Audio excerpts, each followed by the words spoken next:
wind blows underneath the soles of my brand new parachute. Got the attention, I'm on a mission. No sweat in the way I step, I got a fresh new attitude. Oh my, my, my, oh my, my, my. Call me a king, you can buy me a crown. Oh my, my, my, oh my, my, my. I'm leveled up, and this is my world now. This is my world now. So anyone who tried to write me off, tell them they can go and write this down. This is my world now.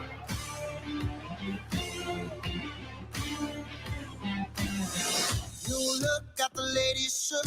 New watch saying it's my time. These magazines wanna feature me, cause they know I'm on the rise.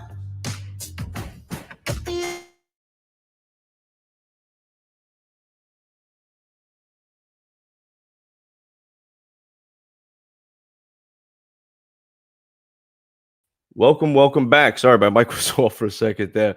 It's the BKFC 11 prediction show. I mean, there it is right there for you. I mean, you see it. It's just an amazing combat sport, amazing promotion. I just love this shit, and I love doing these prediction shows. So I am happy to be back. We got fighters calling in tonight. We got surprise guests calling in tonight. It's just an amazing time. It's fight week, baby. I hope you're excited. We got a lot coming up, though, tonight. We're going to go through every single match for BKFC 11. We're going to have fighters calling in, like I said. You never know what's going to happen. Last prediction show that we had, Johnny Bedford called in. We had Dat Nguyen in. We had Abby Velasquez, Travis Thompson, and then all of a sudden, it just got crazy. But it was a lot of fun. So I look forward to the same excitement tonight. Before we get started, I just got to go over the sponsors real quick. First and foremost, of course, welcome to A Guy Think Podcast Live Experience.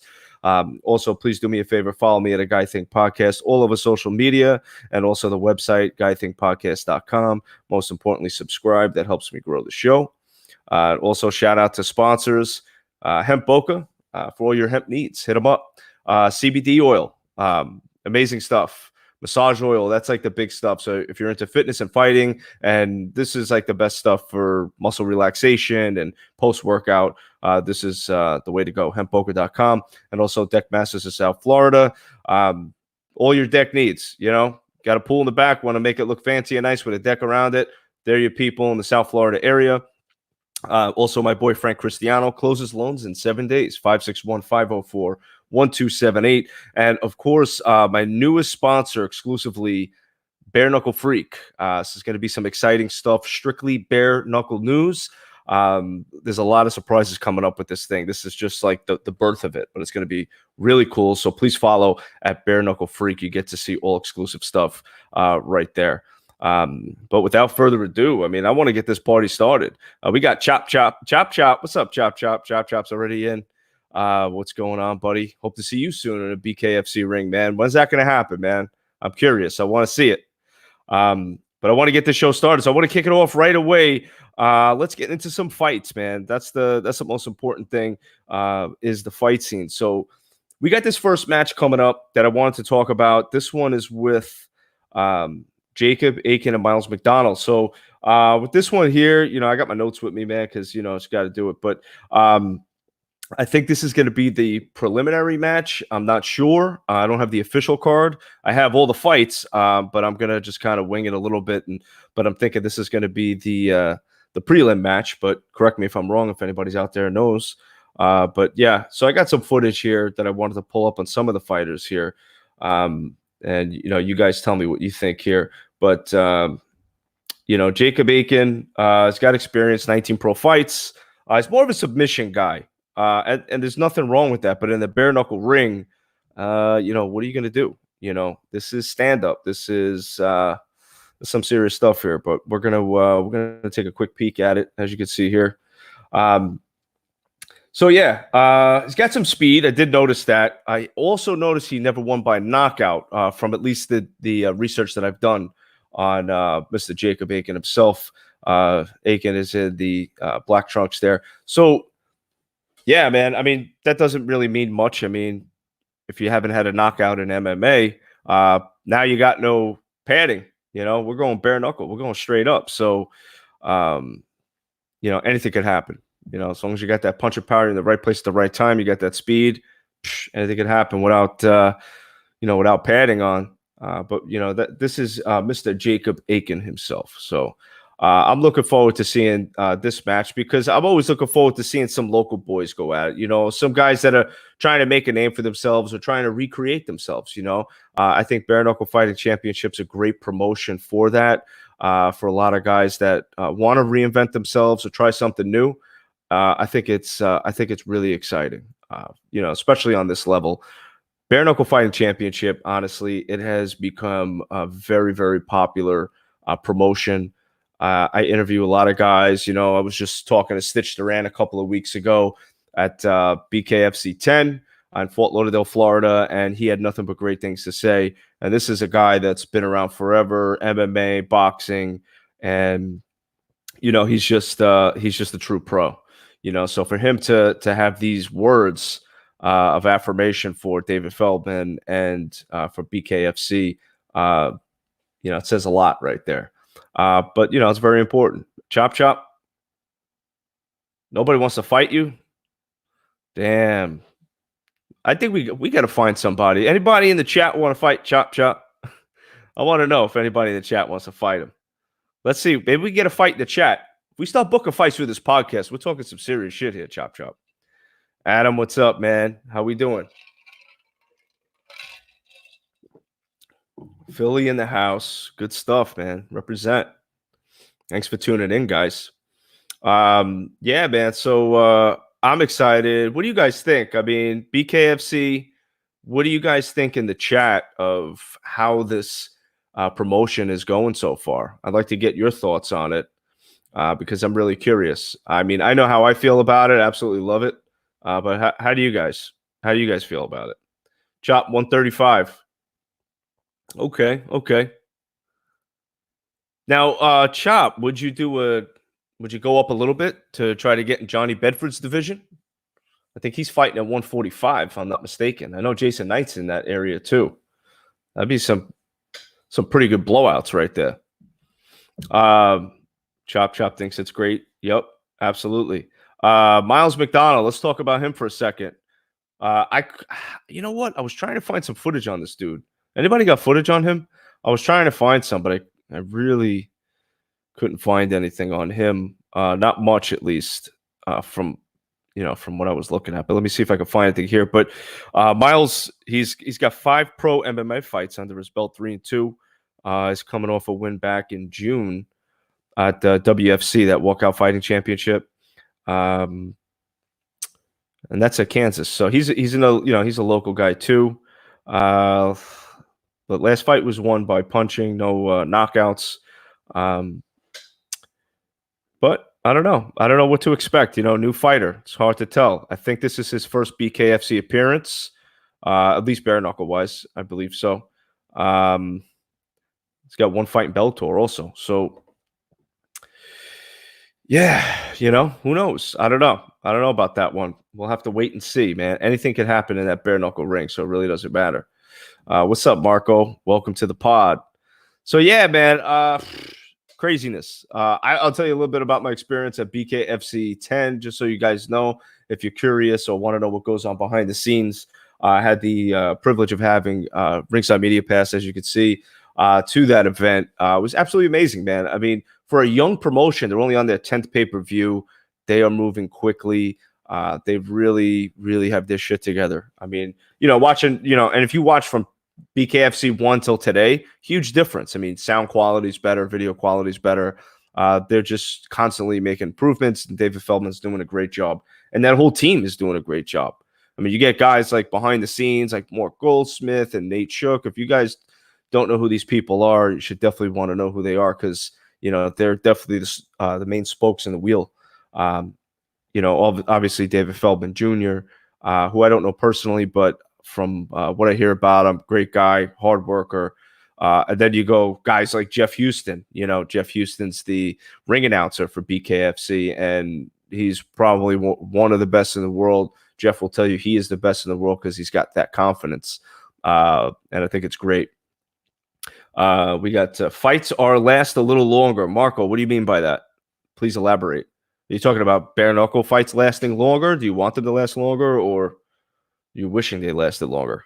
I don't. I like those. I like those first round, second round knockouts. Personally, I love seeing it.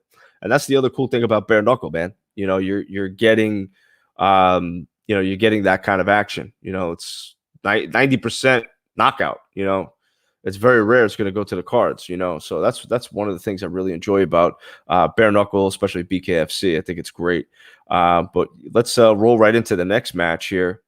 We got Josh Neer, Ronnie Forney. So Josh Neer, man, I mean, this dude is, we're talking UFC stuff right here. He's a vet. He's been around for quite some time. He's had some real battles, like with the Diaz brothers, for example. He's got that under his belt. So, I mean, this is a tough dude right here. Everybody's expecting a win from him. And it's going to be his first bare knuckle, BKFC at least, so it's an opportunity, I think, for a guy like Josh Neer getting up there in age. I'm 36, but I could definitely speak for somebody getting up there closer to 40, and Neer's got an opportunity to revitalize his career. I think, maybe start something new in bare knuckle and get something going for himself. I think it'd be great for him. He actually, coincidentally, Melvin Gillard's on the card. He's, I think, fighting, if I'm not mistaken, I think he's fighting Dakota Cochran on BKFC 11. But these guys also fought each other way back when in MMA. So that's a cool little tip right there. But yeah, man, I'd like to see it. I'd like to see what Josh Neer's got. He's definitely, like I said, got the experience. There's power there. So it's going to be very interesting. But yeah, I got some footage of Neer as well. I think I do. I don't know. It was, it was weird because like the footage I was trying to find on Josh Neer, everything was like fuzzy and horrible quality. And it just kind of like threw my mojo off a little bit because I really wanted to share some cool stuff of him, at least on YouTube. I kind of do a lot of sharing from YouTube, but yeah, man. I don't really see anything. But his opponent, though, Ronnie Forney, he was actually in quite a few of these. I think he was actually only in one bare knuckle. He fought, I think he fought Dakota Cochran, if I'm not mistaken, at the last, I think BKFC 7, I want to say. I'm trying to see if I got any footage on Ronnie. But Ronnie, I'll tell you what, I saw Ronnie fight. Actually, I think it was at I think Ronnie fought at BKFC. I want to say 9. I'm not sure. Actually, let me see. Let me get some Puma thoughts here and see what's going on. What up? Hey, what's going on? Let me see those eyes. Oh man. So listen. You actually we'll take a quick turn right now. But you were in BYB over the weekend in Fort Lauderdale for Dada 5000's promotion. What was going on there? It was, they had this pretty cool little show in this weird little triangle ring in the middle of the Hard Rock Casino there, and it was different, man. It was different. I've fought in just about every fucking fighting platform there is, and I guess we can put the half of a ring triangle thing out the fucking way too. Hey, it's Misfit. It's my Misfit. What up? Hey, baby. I can't even see myself, but whatever. What up, guys? What's going on there? Can you see me? This is from buying toilet paper. I had to fight like 10 Karens to get me a fucking 4-pack of Cottonelle. Oh, I'm on. What up?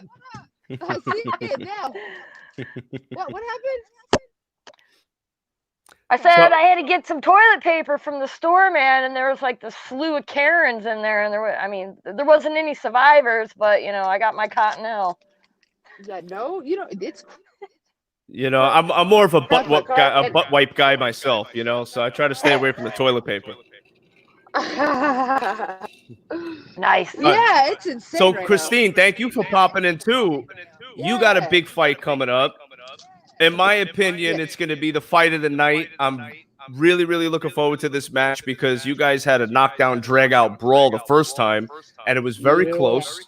Peralta actually came up with the victory that match and took the belt. Are you ready to take your strap back? Yes, and I'm gonna take it back like it should have been done the first time. She shouldn't get out of round 2 with me. So that's what's gonna happen.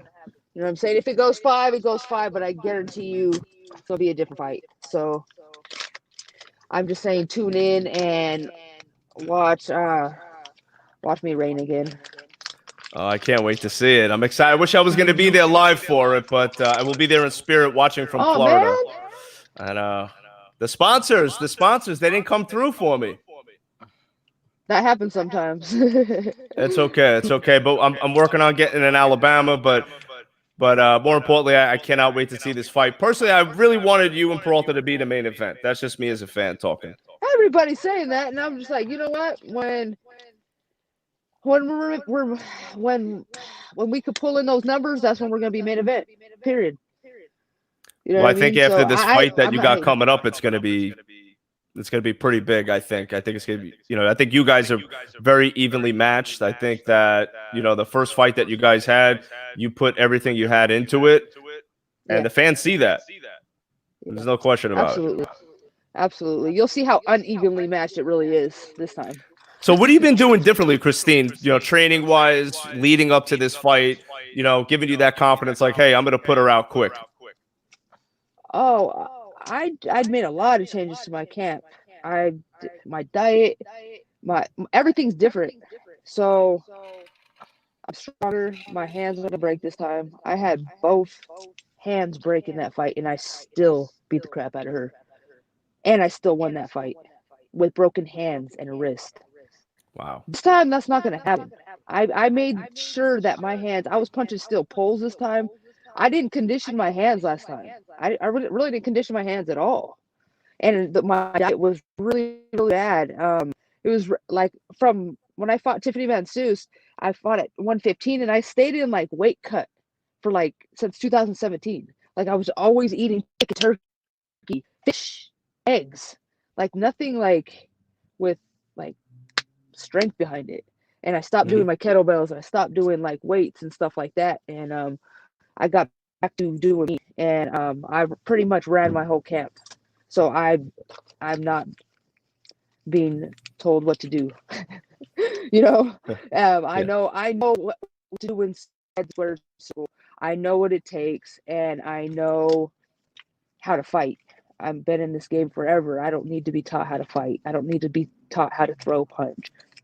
You know what I mean? I'm well aware of how to throw a punch, and I got to focus more on being stronger and strengthening my bones. And so it's all been red meat, bison, put that back in the diet. It's been wonderful. Amazing. Yeah, I see. Obviously I follow you, so I've been watching your training and watching you closely. So I definitely do see a different Christine leading up to this match, and I love it. The redemption. You want to get that strap back. You got something to prove. You know, and I love it. And I know you're gonna do great. And I can't wait to see you fight. I'm really excited about it. What'd you think of that UFC last week? We don't want to talk about the main event, but we want to talk about the fight beforehand because that was sick. What'd you think? I want to get both of your thoughts on it. I'm so proud of them. Yeah, I'll go. I'm so proud of them and so proud of how they represented us. That's what respect women fighters is: technique, skill, strength, will, heart. They had it all. They had it every ounce, and you tell that they live this. They live this shit. This isn't just an intention thing or get rich. I mean, you know what I mean? They're I don't know about get rich, whatever, but you can tell it's a lot of passion. So that's what I love when I see fighters. I just want to see them giving the best they got. And when they come out like that, they give everything they had. Yes, that's what did that inspire you when you watch that fight? Like, holy shit, I got a war coming up, and I want to follow that up because it's only a week out. That's what I said. Okay, thanks, guys. Now, that's a hard act to follow. Those girls, whoa, man, I mean, she's gonna like my opponent's gonna be walking out with a forehead like that and chin like that, and you know what I mean? Not me, but Ooh. you know what I mean? But Can't wait. you know, I wanted my fight to be a little bit faster. If I don't take if I take the damage, of course I don't want to take the damage. I'm willing to, of course. But if she goes out, she goes out, Yep. which is the goal, you know. So I want to end as fast as possible, move on to the next. But yeah, I'm proud of them. I love it. Yeah, I'm proud too. Absolutely. They did fantastic. They stole the show. And again, I think you and Helen are going to steal the show this time around. That's my number one fight I'm looking forward to. Anything you want to comment on BKFC as a whole? You know, your experience with BKFC so far, now their 11th pay-per-view. What are your thoughts on the promotion so far? It's getting better. Everything's evolving. Everything's getting more organized and faster and easier. I'm happy, you know. It pays good. Everybody's treating me well, with respect and giving me chances. I've never got a rematch anywhere else. They come in, you know, I fought hard, she fought hard. They gave me the rematch on this, and I'm grateful. You know, I get to come back and redeem myself. I've never been able to do that off a loss, so I'm satisfied with them right now. Can't complain. Good. Yeah, you deserved it. You deserved it right away, in my opinion. But I guess they wanted to give her a fight, and they did. And you know, well, I broke. She My got the hand was win. broke. So now it's you guys, and that's the fight. Yeah, I think I would have got it sooner if my hands weren't broken. I had to heal. Yeah, I remember that. That was pretty crazy. Actually, we talked at BKFC 8 in Tampa. Yeah. Right. Yeah. That's right. And that's when you were healing up because I was asking how the hand was and everything. That's right. That's right. Yeah. I think I had just taken it off. Yeah, taken off my cast. So good stuff. So yeah, man, I'm, you know, wishing you the best of luck. Any fights other than yours that you're looking forward to on this card? I mean, all of them. Everybody's in there. We're all knuckle. I'm looking forward to every single fight on that card. You know, all of us. So awesome. We're all crazy in there. You know what I mean? So you know, all these guys. Some of us are getting knocked out. Some of us are getting cut up. Some of us are losing. Some of us are, you know, like we're warriors. So I'm looking forward to everybody. Puma, you got any words for the misfit here? I love the misfit, and she puts vaginas on people's faces. Every time. She does every fight. Every fight. It's crazy. Yeah. It's just wait a minute. Just like this.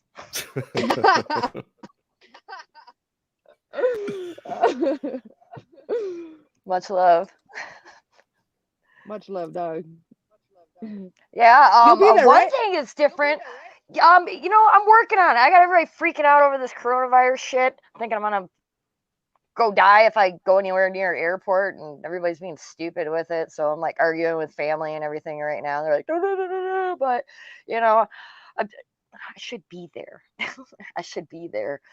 One thing I had a question for Kansas. They're they're doing open scoring. So after every round, you're gonna know right then instantly if you win or round me this time. Open scoring. I like it. I like it. I think it's good. So that's gonna be different. Like you've never had that yet. You know what I mean? Like where you're gonna know what the judges are scoring every round, like as the fight goes. Like that's yeah, it's pretty cool. I like it. You know, in like boxing, for example, very different. You know, because like they did it with Canelo. They had open scoring for him. He coasted like the whole fight because he knew he was going to win. So it was very boring. But with bare knuckle, it's totally different ball game. So I actually like that rule. Yeah, I don't think if you're a punk fighter and you're trying to save shit, then you're not gonna fight. Can you put 5 on 20? I mean. Oh yeah, pump that gas, baby. Get some toilet paper while you're in that gas station. Get some TP. Get some TP. No, I'm good. I got it. Get some toilet paper. I'm That going Costco. coronavirus is traveling. Yes. Dude, I'm cutting weight right now. I have no brain. Like, it's terrible. Sheena knows how I get. But I'm better. I'm better. Yeah, you ain't mean. Thank you. Yeah. Give her a couple days. No, you know what? I'm a different person. I've changed. Okay. Well, Christine, kill it. Can't wait to see you fight on Saturday. All right, I can't wait to see you. Oh, wait, you guys fucking won't be there, and that sucks. Well, I'll be throwing Oh, shout outs from South Florida. Okay. All right. Well, I'll be FaceTiming you guys after I win with my belts. My belts strapped on my, you know what I'm saying, on my Post-fight shoulders, interview. and yes, I'll be with you guys. All right, guys. Much love and respect. Much respect, much love. Good luck. See you later, dog. Puma, I'm going to bring up another guest with you, Puma, but I want to get your thoughts on BYB. I want the whole shebang. It's from what I know of them, you know, like I basically took a fight last minute, like 48 hours notice, flew across the country, two weight classes up for me, you know. I mean, I knew the other girls were, you know, pretty well, and you know, but I went down there. They were professionally ran. They took really good care of their fighters. They were organized. They had, you know, really good experienced people running their show. Burt Watson's their coordinator. So as we all know, Burt Watson's, you know, he's a legend in his own sense, and it was a great experience. You know, I'm not too fond of the fighting platform. You know, I mean, it's pretty small. It's basically like fighting in a fucking phone booth shaped like a triangle. I think it needs to be a little bit bigger. It was pretty small and just you know, kind of hard to adapt, man. I don't know. It was fucking weird. Some fucking weird shit. But everybody was great. The promoter was awesome. Staff, I mean, everything ran smooth for him and whatnot. And it was an awesome experience. I got my nose broke for my first time ever. All right. That's listen, it's got to happen sometimes. Oh, it fucking sucks. It was horrible. I'm like, what is going on? Oh, this is what it feels like when you break a nose. Watching Lorenzo Hood stare at me in the back fighter's room as I'm setting my own shit. Fucking, he's like, holy fuck, woman, you're a savage. I'm like, whatever, man. Jacob, did you ever hear, and welcome to the podcast, Jacob. Jacob's actually going to be on BKFC 11. I was just talking about your fight. I pulled up some footage. I'm not sure if you saw it, but yeah, I was driving back home, man. My fault, man. I was trying to get back home, man. I had some work and whatnot. No, it's all good, bro. I get it, man. But I don't know if have you heard of this BYB yet? It's ran by Data 5000. Oh yeah. I got a sparring partner that's fought on there. Leo Plott is an old sparring partner of mine. Oh, Leo. Yeah. Me and Leo. Awesome. Yeah, Leo's a good old boy, man. Yeah. Shit, he was one of the first guys to ever start training me, man. You know, he's a good guy. And I'm happy to see him do real well in this. Yeah, that's a pretty gnarly organization. I've seen it here and there. I follow a lot of bare knuckle boxing. The company that we're fighting for, the local ones, and even the ones across seas. Pretty awesome. I think bare knuckle boxing is a beautiful sport, and it's here to stay. I love it. Absolutely love it. So Sheena, let me get your predictions or comments for BKFC 11. What fights you looking forward to seeing? Oh, I'm you know, of course I'm looking forward to seeing that rematch with Christine and Helen. They both aggressive, but both very two different styles. Christine's more of a traditional, very, you know, boxer, you know, scientific type, you know, technique with that fighting style she has, and Helen is, you know, your MMA brawler, just all over the place. So it'll be interesting to see those girls go at it again. Predictions on that fight, man, I don't know. It's whoever decides it's gonna, you know, whoever decides they're gonna win. How basically. about it? Let's just talk. I mean, here it is. I mean, this is the first here fight. It is. I mean, and you'll see how they move. Oh yeah, for sure. They move, man. I'm telling you, I think women have some of the most aggression that anybody could ever ask for. Who's this idiot that popped up over here? Hold on a second. Let's get this moron out of here. Hold on. The Wix logo maker. Yeah. There we go.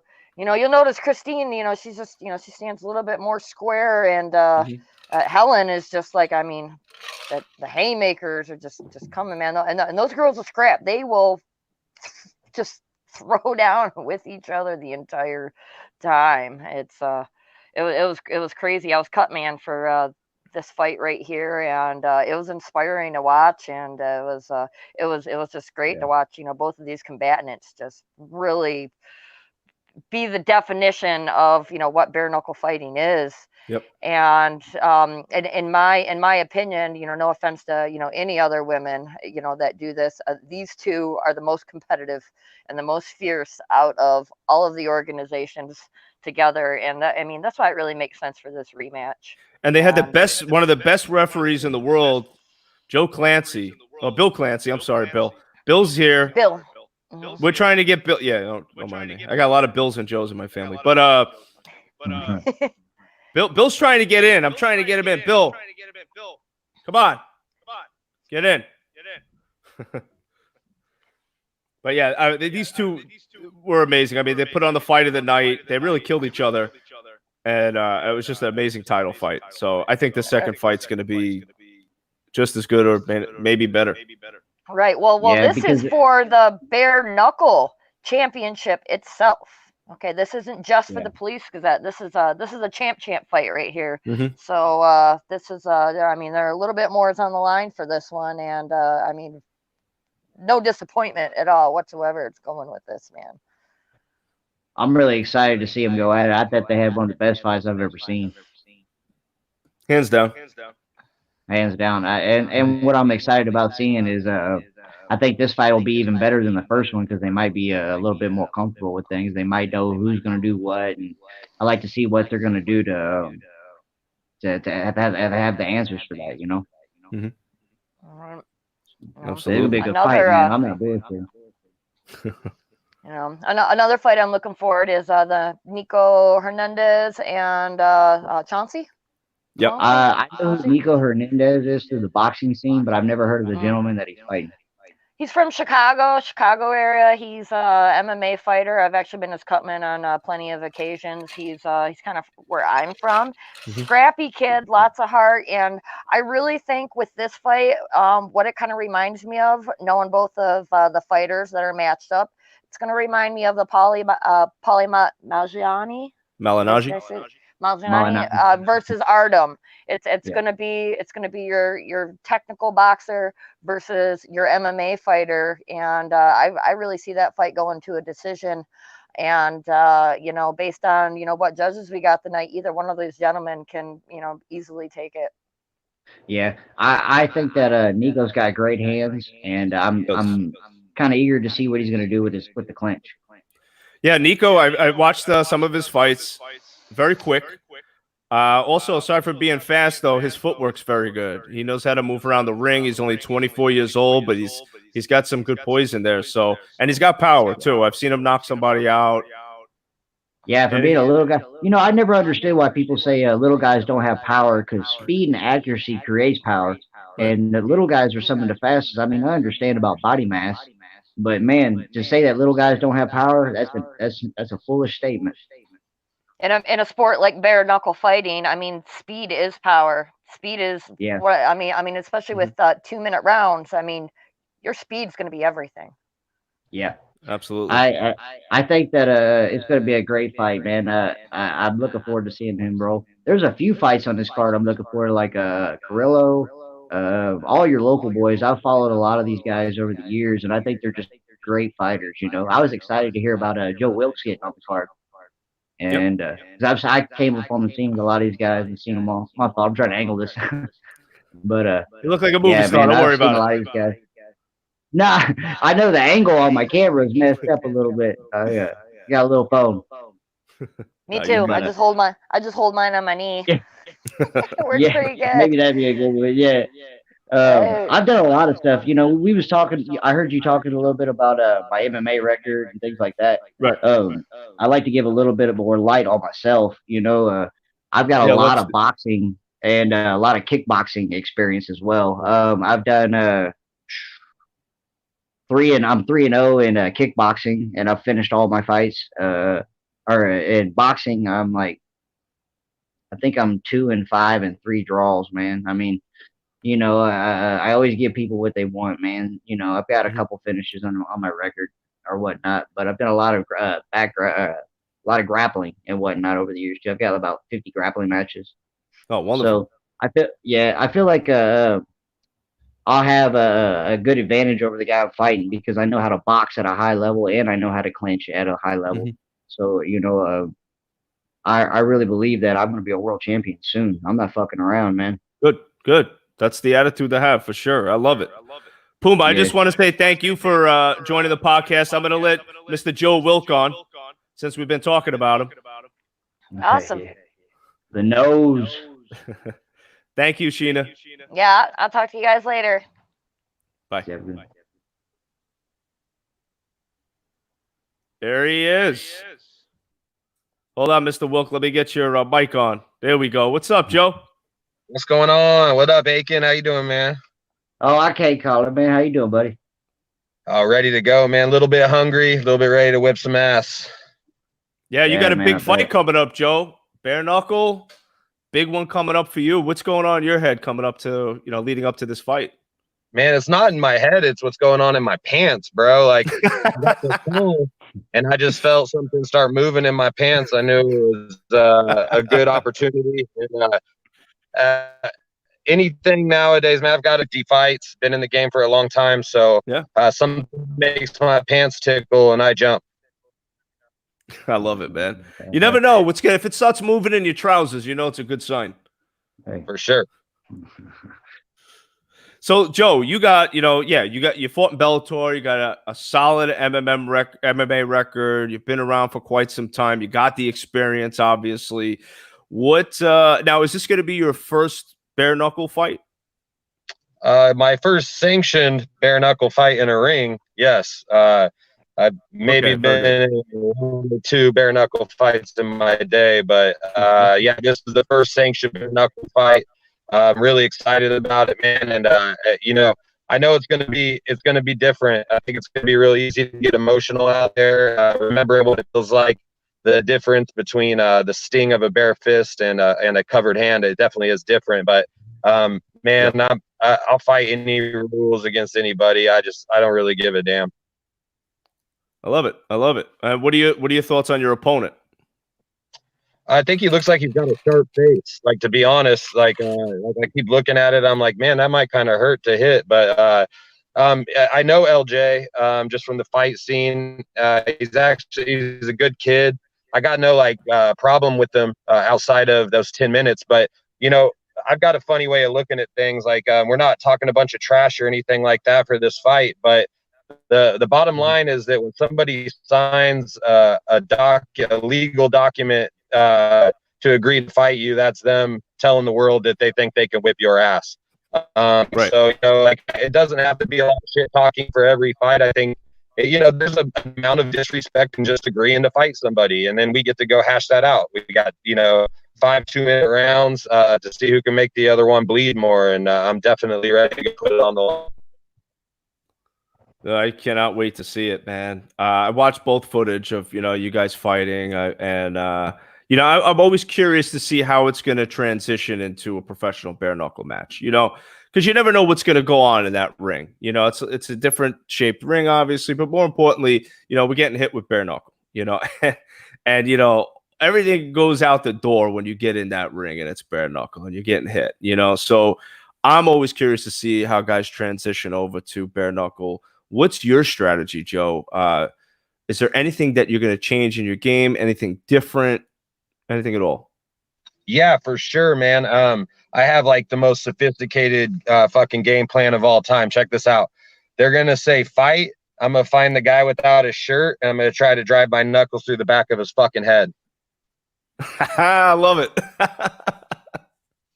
That's the attitude. That's definitely the attitude to have for sure. I got some pulled up some footage of some of your scraps, man, that you've had here. You remember this fight? It's a still picture. I can't really tell. But yeah, dude, man, I've had so many. I can't tell you exactly which one that is. Oh, I lost that fight, man. Find a fight I won, bro. What are you doing Well, to I'm me? just pulling. I'm Yeah, he just did it pulling to me the footage. too. I'm just pulling the footage. I'm not going to the end. No, I'm I'm just doing the playing. best Man. I can. You can't win them all. Okay. Yeah, no, man.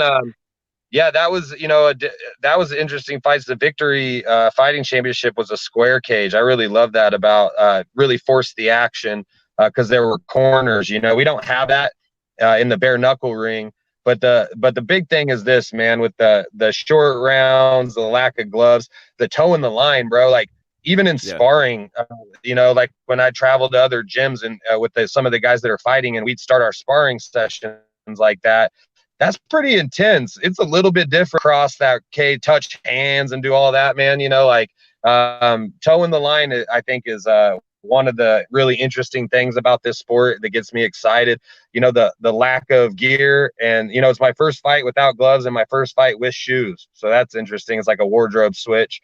And then just step into that scratch line and getting it done right off the bat. I'm fucking super pumped for that, man. And I'm up to the challenge. I love it. I'm actually going to bring in a bare knuckle vet right now. And here, Mr. Reggie Barnett. Reggie, what's up, fellas? How you doing? Reggie, What's going up? on, pal? Reggie, You guys- I'm glad to see that you don't have any black eyes. The wife didn't beat you up, and I'm very happy about that. Nah, I'm good. I'm good. I'm excited to see these guys go to work this weekend. Yes, it's going to be awesome, man. I can't wait. I mean, Reggie, you had a big victory, BKFC 10. We talked before the fight. We talked after the fight. You came out with the medal, and I was real happy for you, man. And you put on a great show. I wanted to ask you, BKFC 11's coming up. What's your advice for, Jacob and Joe getting in to BKFC for the first time? Get off the line first. Yeah, plain and simple. Always. You go back and watch my first fight. It's really who gets off the line first and sets the tone. What do we call it? The squared circle general the whole entire time. So really, that's what wins the fights. And because it's 2 minutes and that flies by. So you just got to go in there and work and be the first off the line. That's where I messed up in the world title fight. That was the first time I ever backed up off the line. So, but yeah, like I said, I'm excited to see you guys go to work. We got a lot of new talent coming into bare knuckle. A lot of guys making their bare knuckle debut. So some great veteran fighters. I can't wait to see it. I wish I could be there, but one of my female fighters, she's fighting this weekend. Up in Maryland, so of course I got to support my team and be there. But we'll definitely be throwing a little soiree, a little BKFC fight party. Hell yeah, man! Absolutely, I'll be throwing my own fight party too. So, Reggie? Obviously, you came off the win. I don't know. Have you guys been in talks yet for the next fight? Things kind of cooled off right now. Dave said May. I'm expecting a child in May. So, right. Congratulations, bro. I can't be in two places at once. Really, I got a couple boxing matches coming up. I just got my contract, so I guess we'll make the official announcement tomorrow. But I'm fighting on TV again, which is freaking awesome. Oh, that's sweet. And then hopefully, I'd like to come back in July for the fight in New York. Okay. The one in Belfast. I think it'd be more cost effective for everybody and just the home of the Bare Knuckle Hall of Fame. Yep, I'd love to fight there. So that'd be great, man. And I think Scott Bird will probably be there with his fancy what has he got? Those Dorothy shoes from the Wizard of Oz. He's crazy, that guy. So guys, I love him. I have a question for you two. Can I ask you two a question? Hit me. Shoot. Because everybody always asks me this, and I'm the fighter, so I want to ask you first. You, Jacob, why bare knuckle? Why bare knuckle's a big part of it's something I always wanted to do, man. I got a couple of Irish descents that did it back in the day, so I thought it'd be cool. And I like to use my hands. Word. And Joe? For me, man, I said this before you were on, but it made my dick move in my pants when I got the phone call. I've been doing this a long time, man. And bare knuckle fights is like everybody's non-prescription answer to Viagra. It just gets my blood flowing, man. And I think it's more primal. And man, I want to do it all. I see these fucking fights with guys like in night suits hitting each other with swords and shit. I'm like, where's that at? Sign me up. Where's this team fighting shit at? Let's get a team of 3 bare knuckles and send us over to Russia to do those fucking team fights. I'm up for any kind of a scrap, especially even if there's not. Joe, you put together a fight team, dog. Call me, bro. Yeah. I'm going with you. I don't even care what kind of fighting it is, bro. Call me. I'm going. And if I gotta put on some weight, I'm going. I'm the king of hitting people when they're looking at somebody else. You don't want to fuck with me on that shit. Hey, count me in too for that one. Yeah, man. I think I'm looking forward to showing some of my boxing skills. You know, I think that bare knuckle boxing in America has a long way to come. You know, we can obviously do it, man. There's a guy on the card. Was that Julian, whatever his name is? He went over there to England and he beat the Gypsy King, man. They box a lot different at bare knuckle than we do. And I'll say this about you, Reggie. I think that you're about the closest thing to what I've seen over there. And I want to show the world my hands, you know what I mean? And how, like, this isn't a street fight. This is an actual sport, man. Now, Jacob, you're talking about BKB? Yeah. Like, you're talking about, yeah? I'm going to bring up a BKB guy right now, actually. So we can talk about that, too. Yeah, let's bring him in right now. It's Mr. Josh Burns. Oh, shit. What's going on, guys?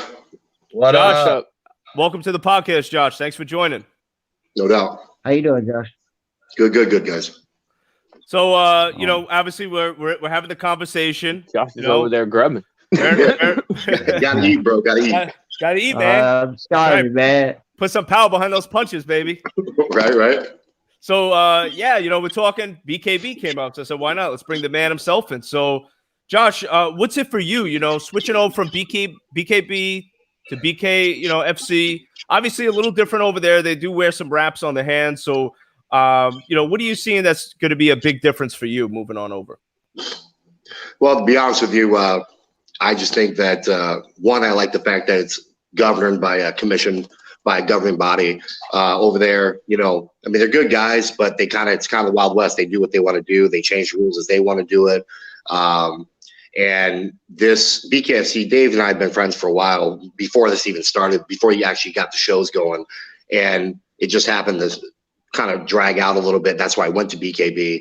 But BKFC is basically more to my style, my liking, because like you guys were just talking, you're going to start total line. So I'm an inside fighter. I'm a pressure fighter. So it's putting my guys right in my face. And, most guys I fight, I'm short, man. I'm 6 foot tall. Most guys are 6'4", 6'6". So these cats, they got to deal with me right off the rip. And just like old boy said, same thing. He says, who gets going first? So, I'm a quick, fast push starter, and it's going to favor me well. As far as BKB goes, they're a little more boxing oriented. They did wrap the hands. Our knuckles were not covered, I should say. But during the fight, some of the guys did their own thing. Some had a little bit of wrap, some didn't. And those guys, when I fought for the world title over there, I fought a guy named Mickey Terrell. He's a hell of a fighter, great boxer. Don't hit real hard, but just a tactician. And he ran the entire fight. Like, that was his thing. He pop shot. I hit him once or twice right off the rip, and he knew from that point forward to get on that bike. So, and with BKFC, I can snatch you up. I can throw. I can plumb tie you. I can work inside. They promote the dirty boxing, where over in England, they're more proper boxers, I should say. More gypsy style, where you're going to stand and you're going to proper fight. So I actually prefer, Dave's, program that he put in place. Now, a guy like Shoemaker, obviously, he's 3-1-1 record. He's got some success in bare knuckle. What do you do against a guy like him? What's your game plan? Well, I just break his ass. He's weak as shit. That's just the bottom line. I mean, the guy, he got one lucky play. I mean, we heavyweights. So he fought my boy Eric Prendo, who's like a brother to me. And Eric was kind of on the way out of his career, and he got caught, and it is what it is. But you see the punch that he got caught with was just, I mean, I welcome that. I'll let him hit me with that. It'll just shatter his hand. It's a pathetic punch. And you watch his 3 victories were all split decisions. He was knocked down in every single fight. Like, he came on the scene hard and fast. And he fought a couple of my friends. He fought Maurice Jackson. They don't put it up, but I think Maurice beat him, knocked him down multiple times. And then he fought my boy Kenzie Morrison in a glove bout about 6 months ago, 5.5 months ago, and Kenzie just beat the dog shit out of him, just the God's honest truth. And Kenzie's about as close to my style, stylistically speaking, as far as being a pressure fighter and just being in his face. You can look that up on YouTube and just watch Sam. He's just not comfortable, fumbling and bumbling all over the place. One of my buddies said he kind of looked like a fish out of water. So, no disrespect. I know it probably sounds pretty shitty me saying that, but at the end of the day, I'm gonna welcome to the big leagues, because the bottom line, I'm not a rookie. I've got over 10 fights, bare knuckle, and this is fun. Just like Joe said, this is where it's at. This is more brutal and definitely gets us going. Get your dick hard and get you ready to rock and roll. Absolutely. And then we got Mr. We're talking about some veterans here. We got the Sandman himself, Harris Stevenson. What's up, man? Oh, man, not much. Just trying to lose the last few pounds and get ready to take a plane flight tomorrow. Oh, where you heading? I got to go to Wichita. Weigh-in. Oh, yeah, weigh-ins, man. So listen, you're obviously a veteran, BKFC. You had some battles as well, just like Reggie. For guys like Jacob and Joe and Josh, even though Josh has got he's got the experience. BKFC, again, a little different style. What are your thoughts on it? What advice could you give to these guys? I just be prepared to bleed. A lot of guys that switch over, you kind of don't know what to expect. And MMA, I didn't ever really get cut. And I had 9 amateur fights and 8 professional. Only got minor cuts, if any. Every bare knuckle fight I've been in, I've bled. And I know some guys freak out when they see their own blood, and it is what it is. And I think it was just a red sweat, just colored sweat. So, well, I know Jacob's got to get going. Jacob, any final words before you go? No, man. I appreciate you bringing me on, and safe travels to everybody. And I'm looking forward to seeing you fight, Joe, man, always.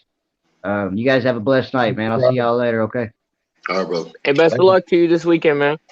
Good luck, Jake. Thank you, sir. Appreciate it, man. Yeah. Congratulations on your kid, man. Thank you.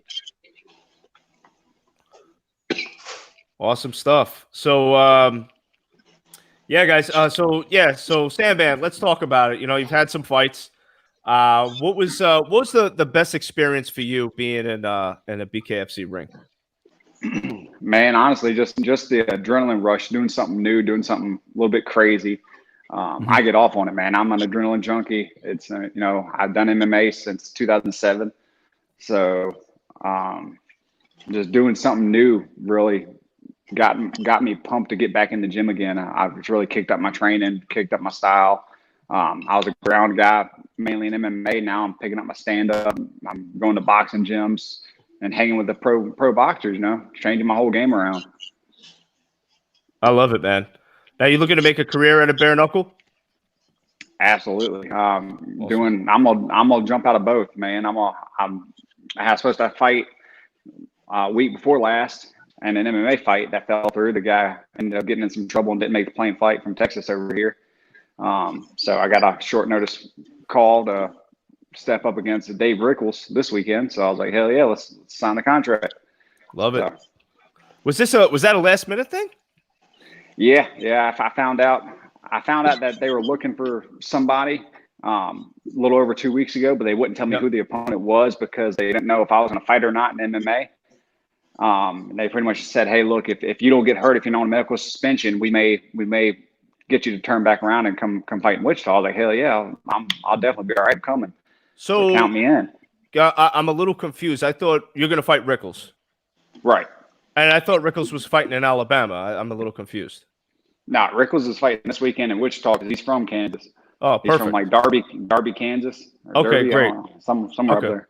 A little confusion there. All right, cool. So, all right. So that's going to be a good scrap right there, man. Yeah, Rickles is tough, man. Apparently they're having some trouble matching him up because his first opponent had to drop out due to injury, so they tried to get him a short notice fight, and nobody really wanted to step up and do it. So I was like, man, count me in. I'm down for brawl any day of the week. Hell yeah. That's fucking awesome, man. Good luck to you, bro. His speed, footwork, bro. Hand speed, footwork. Hey, any cool entrance music for you guys? What are you guys coming out to? That's what I want to know. Josh Burns, what are you coming out to? Oh shit! What's it called? What's it called? Oh yeah, "Can't Stop the Feeling" by Justin Timberlake. This boy's coming out. Pimpin', I bro. fucking love it. It's gonna be a fucking concert in Kansas, baby. Fuck yeah, it is. I love it. That's awesome, man. What, Joe Wilk? Joe's muted. Joe, hold on. I'm Joe. about to say. Joe, what are you doing over there? You got your mic muted. Hey. You can't shut me up, man. You can try, but you can't shut me up. Hell no, man. We don't want to shut you up. Listen, let me ask you, what's your entrance music? Man, probably hasn't been heard of. It's a dude named Jack Harlow, like an up and coming rapper. I always do some crazy entrances, so I've got some stuff. Bro, planned. I know that guy. Some women. Oh, for real? No, I'm just kidding. I could tell he was fucking with you. Bro. Hey, listen. You need to ask Burns about the last time he saw me. Joe, you're a dick, bro. Burns, Reggie, I knew you were gonna laugh at that one. That's awesome, man. No, that's good, bro. You're giving somebody a shot, bro. Up and comer. That's cool. I like that. Yeah. I have a little something special planned. I always do. So I'm gonna get out there and act a damn fool, and then get in the ring and act more of a damn fool. Well, bro, have fun, man. Enjoy your moment. Shit. Did any of you guys, obviously Reggie, I know you did, but did you other guys see BKFC 10 at all? Oh yeah. Yeah, I watched a couple of them. All right, so talking about entrances, Dat Nguyen had the sickest entrance of the night, dude. Did you see that shit? Yeah. Mortal Kombat, bro. I was like, what? I interviewed him after the fight, and he had the Saigon hat on. It was so cool, man. Like I was loving it, man. I thought it was very creative. Dude, when he dropped that dude in the bloodshot on the screen, I was about to get public masturbation charges. I gotta tell you, man, I knew. All right, so like I did the prediction show for 10, so we were talking about it. I don't know if you guys saw the clips, but I had Dat Nguyen on, Abby Velasquez, Travis Thompson, Reggie Barnett, you were on, and Johnny Bedford called in. So all of us were on at the same time. We're talking about it, we got Dat and Abby on at the same time. And we said, everybody was saying, like, that's going to be a fireworks show. Like, that could be surprise fight of the night. It didn't get fight of the night, but it got knockout of the night. I was actually shocked that Abby got knocked out the way it did, to be honest with you. I didn't see it coming like that. I didn't think it was going to go down that fast. I knew it was. You did. I already knew. Neither one of them. I mean, that fight right there could have been hit or miss. It could have went either way. 100%. In all honesty, yeah. If you go back and look at it, it's because there was no real skill, no real technique. They were just fucking swinging on each other, And when you're just in there fucking swinging, eventually somebody's gonna get caught. I mean, that's just. Well, I was because when I talked to Dad after the fight, I told him, I was like, because I know, like, I've seen Dad fight quite a bit, and I know he likes to get, he likes to kind of get in a groove before he starts really going head to head. And Abby came out right away swinging, So I was like, what did you think of that? Like, Abby came out swinging right away. As soon as you told the line, he was like, to be honest with you, I did not expect that at all. I was a little cold, actually, and I had to kind of get my feet together before, I could get going. But once he got going, man, I mean, Abby knocked him down, which was, I believe, the first time that Dat ever got knocked down in his career.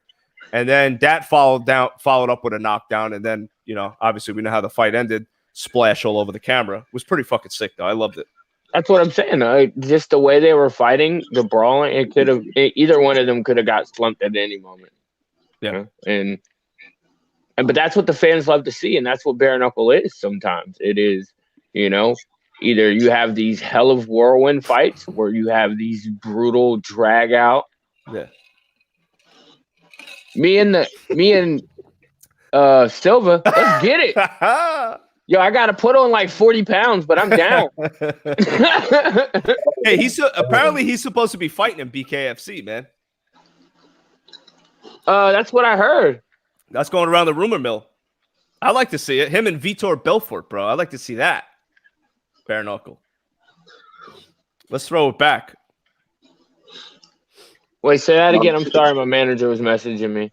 Vitor Belfort and Oh, That is a fucking dream fight, bare knuckle. Kind of a rumor that's been going around. So we'll see what happens. I'd be curious to see it. So, Josh, I want to ask you something too, man. Plans, obviously, after the Shoemaker fight, where do you see yourself?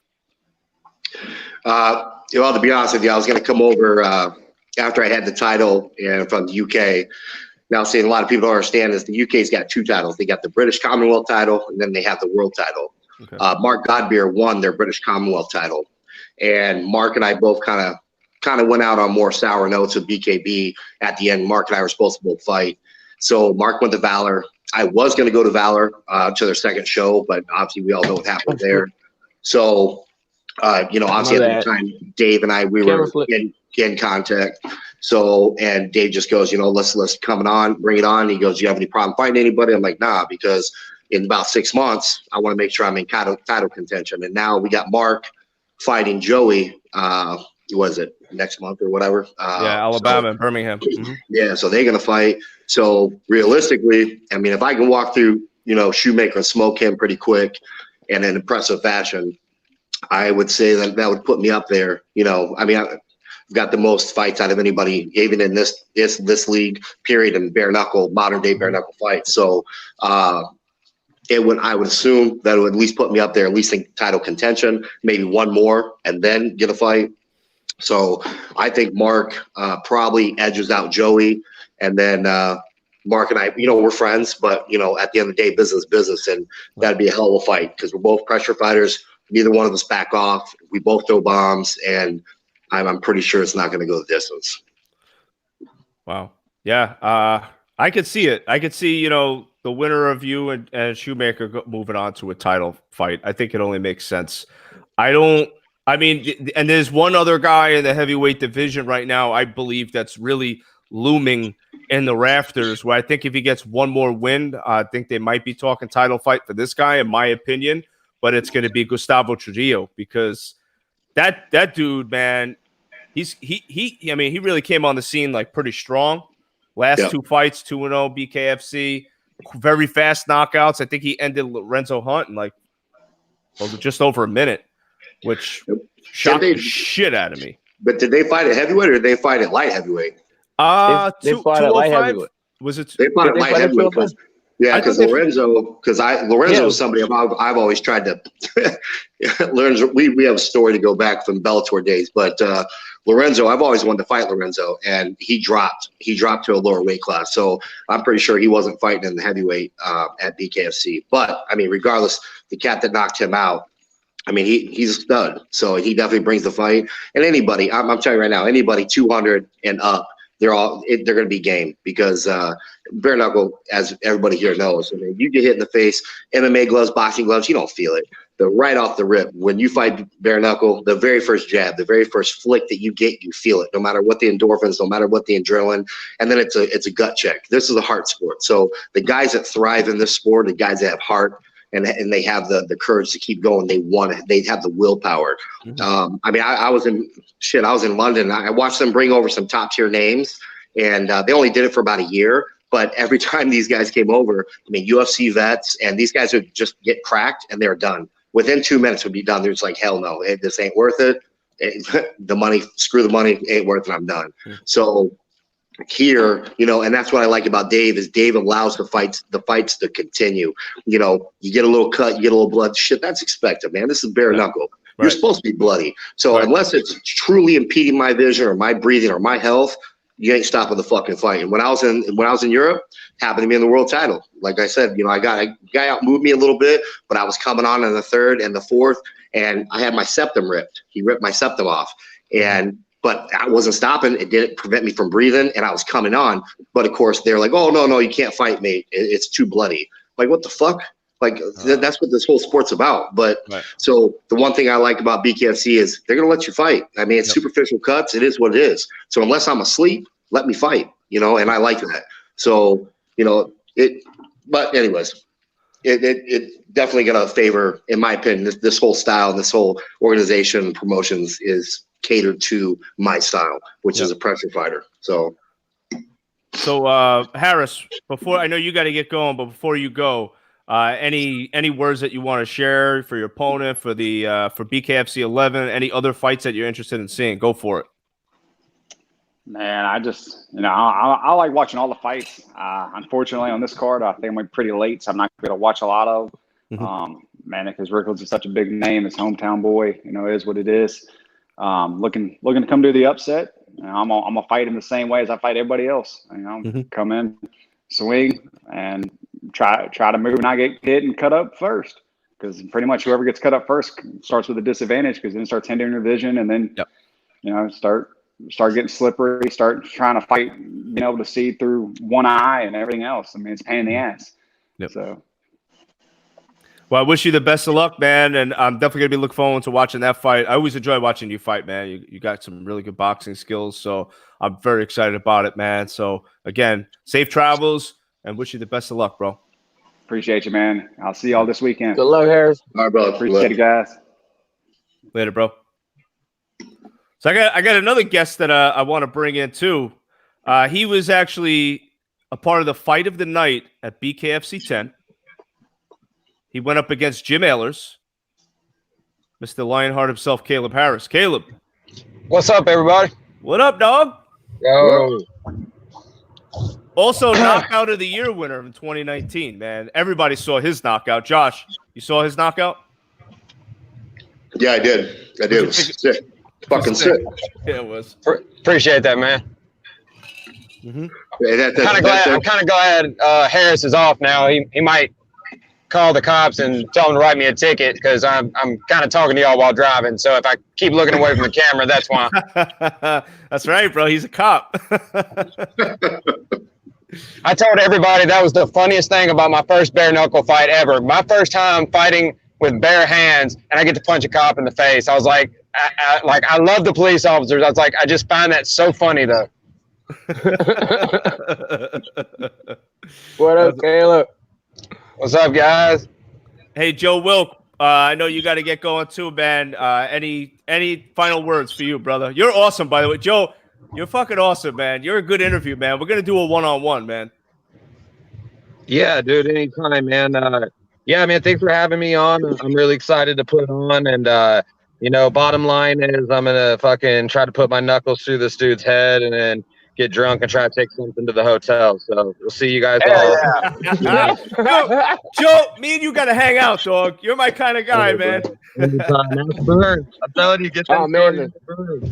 Get the good old days. About caveman out of Burns. Later, y'all. Later, bro. Later, Joe.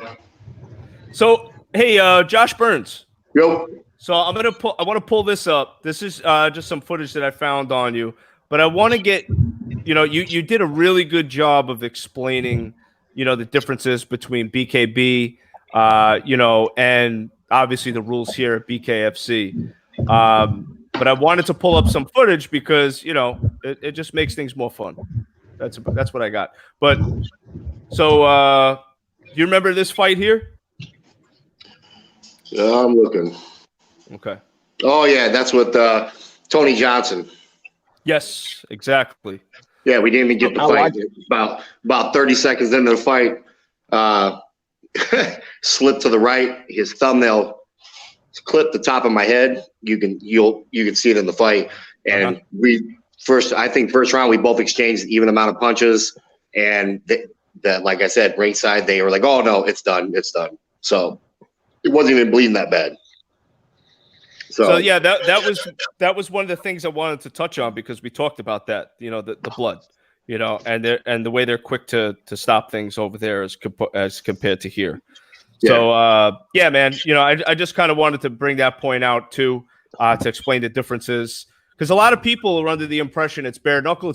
Well, it's not the case. There's a lot of different formalities involved between the different promotions, Right. So is that really the main one that stands out? Are there any other little ones aside from the hand wrap? They can't clinch, can't they? Yeah, they can't clinch. They can't clinch. They're not supposed to clinch. They're not supposed to fight in the clinch. And I love what Josh said earlier.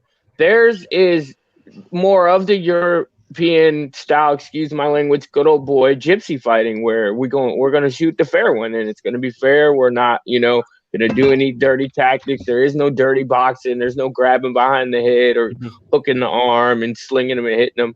You know, that shit really doesn't fly over there in BKB. And that's one of the things that I enjoy about our actual bare knuckle fighting championships, because you know, I'm a great up and down boxer, but if I need to get in there and get nitty gritty and hook you behind your head and start putting uppercuts in your shit, then I can. Yep. Yeah. The only fight that I basically didn't give him time, and actually Barrington Patterson, whatever, the referee actually allowed it. If you looked up on YouTube, there's a fight with me and Adam Jenkins, and it's about 27 seconds, but you'll see where he clinches me and he overhooks. Everyone's always taller than me, so he's like 6'5", 6'6". He overhooks my arm and he won't let it go. He's strong enough I couldn't pull my arm out, but because I continued to work, like basically rotate the body and I was throwing punches, they didn't break it up. And if you watch it, it's a pretty sick uppercut that I caught him with, you know, just set up, pop, pop, pop, and then went up. And he turns his back, like literally to the crowd, turns his back, he's stunned. I kind of like put my hands out like, what the fuck, man, turn around. He turns around, I crack him, and then basically they ended it. So that's literally the only fight that I was allowed to actually continue. But the funny thing is, you ready? Who the fuck was grabbing who? The Englishman was holding on to the American, saying they say shit. But if I had held on to somebody, best your ass within 2 seconds. Oh, you can't do that. We're going to dock you a point. But this cat comes in, and I mean, he was like gorilla strong. This dude snatched me up, and I couldn't get my arm out. But because I kept throwing punches, you know, Barrington allowed me to keep going, which I give him credit. He allowed me to go. But, you know, but at the same time, he was holding me. So, you know, you just see how things are. That's why I want to go to an organization that has a governing body where it's even for everybody across the board, and they want you to fight. They don't want no bitches. They don't want people to sit out there and pity patter and pop shot you. If you want that, go to boxing. Go to a boxing ring, put some mittens on and go box. You know, you can go point somebody out there. Bare knuckle ain't about pointing. It's about grinding. It's about putting bone on bone, opening somebody up, and getting that bitch over. Very rare should it go to the end. And if it does go to the end, you should look like a fucking beat up hamburger at the end of the fight. Straight up. Well, I got to tell you, I mean, Josh, honestly, you couldn't put it any better. And Caleb's in here as well. You know, he'd be the first one to tell you. I mean, the guy's been through some real great battles in BKFC. Recently with Jim Ehlers, was the fight of the night. It was like watching a fucking Rocky fight. I mean, these guys beat the crap out of each other. And I got to be honest, hey, Caleb, I'm going to tell you this too, because I interviewed Jimmy Ehlers after the fight, and he said in the interview, he goes, there was a point where he actually wanted to stop the fight because his hands, they were done. Like he just felt that he had to go. He couldn't do it to the fans. He couldn't do it to himself. He had to continue. But to be honest with you, he felt like the fight was going to end because his hands were in so much pain. Oh man, me and Jim have talked before the fight, but especially ever since the fight. Like, I mean, we've talked over FaceTime. I mean, kept in touch, and the dude has shown me nothing but love. And like, to fight somebody that has got as many fights as he does, and to have him personally tell me that I was the toughest fight of his career, like that did me a lot of confidence building. Like, to let me know that like I'm on the rise in this sport, you know. And I mean, I'm gonna go ahead and tell you, that man, I can't imagine what he must have felt like to these 45ers when he fought at 45, because when that dude put his hand around my head, I thought, okay, I'm just gonna muscle out of this. No, there wasn't no muscling out of that. That dude's freaking strong as shit. I mean, but I'm like what Josh said, you know, it's if it does go to the decision, and especially if I'm in the fight, you rest assured both of us fixing to come out looking like we went through the meat grinder.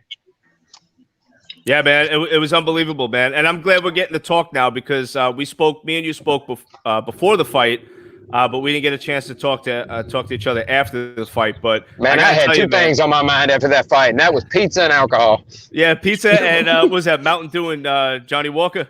Mountain Dew and Johnny Walker, man. Well, I got to tell you, man, I just wanted to say you put on an amazing show, bro. Like, seriously, the heart that you showed in that fight was unbelievable. Like, I made sure. I watch every fight. You know, I make sure I run back out there ringside, watch the fight, and then run backstage so I could do the interviews. But I got to tell you, man, that was the fight that I look forward to the most. You and Jim Ehlers, man. It Well, was that's why unbelievable. That's why when I re-sign my contract with Bare Knuckle, which should be here pretty soon, I'm gonna let David know. I'm not trying to be greedy, but like I'm gonna need, if I'm gonna be fighting guys like Jim Ehlers and having to go and taking him 5 rounds when no guys like Leonard Garcia, Julian Lane couldn't make it out of the second round.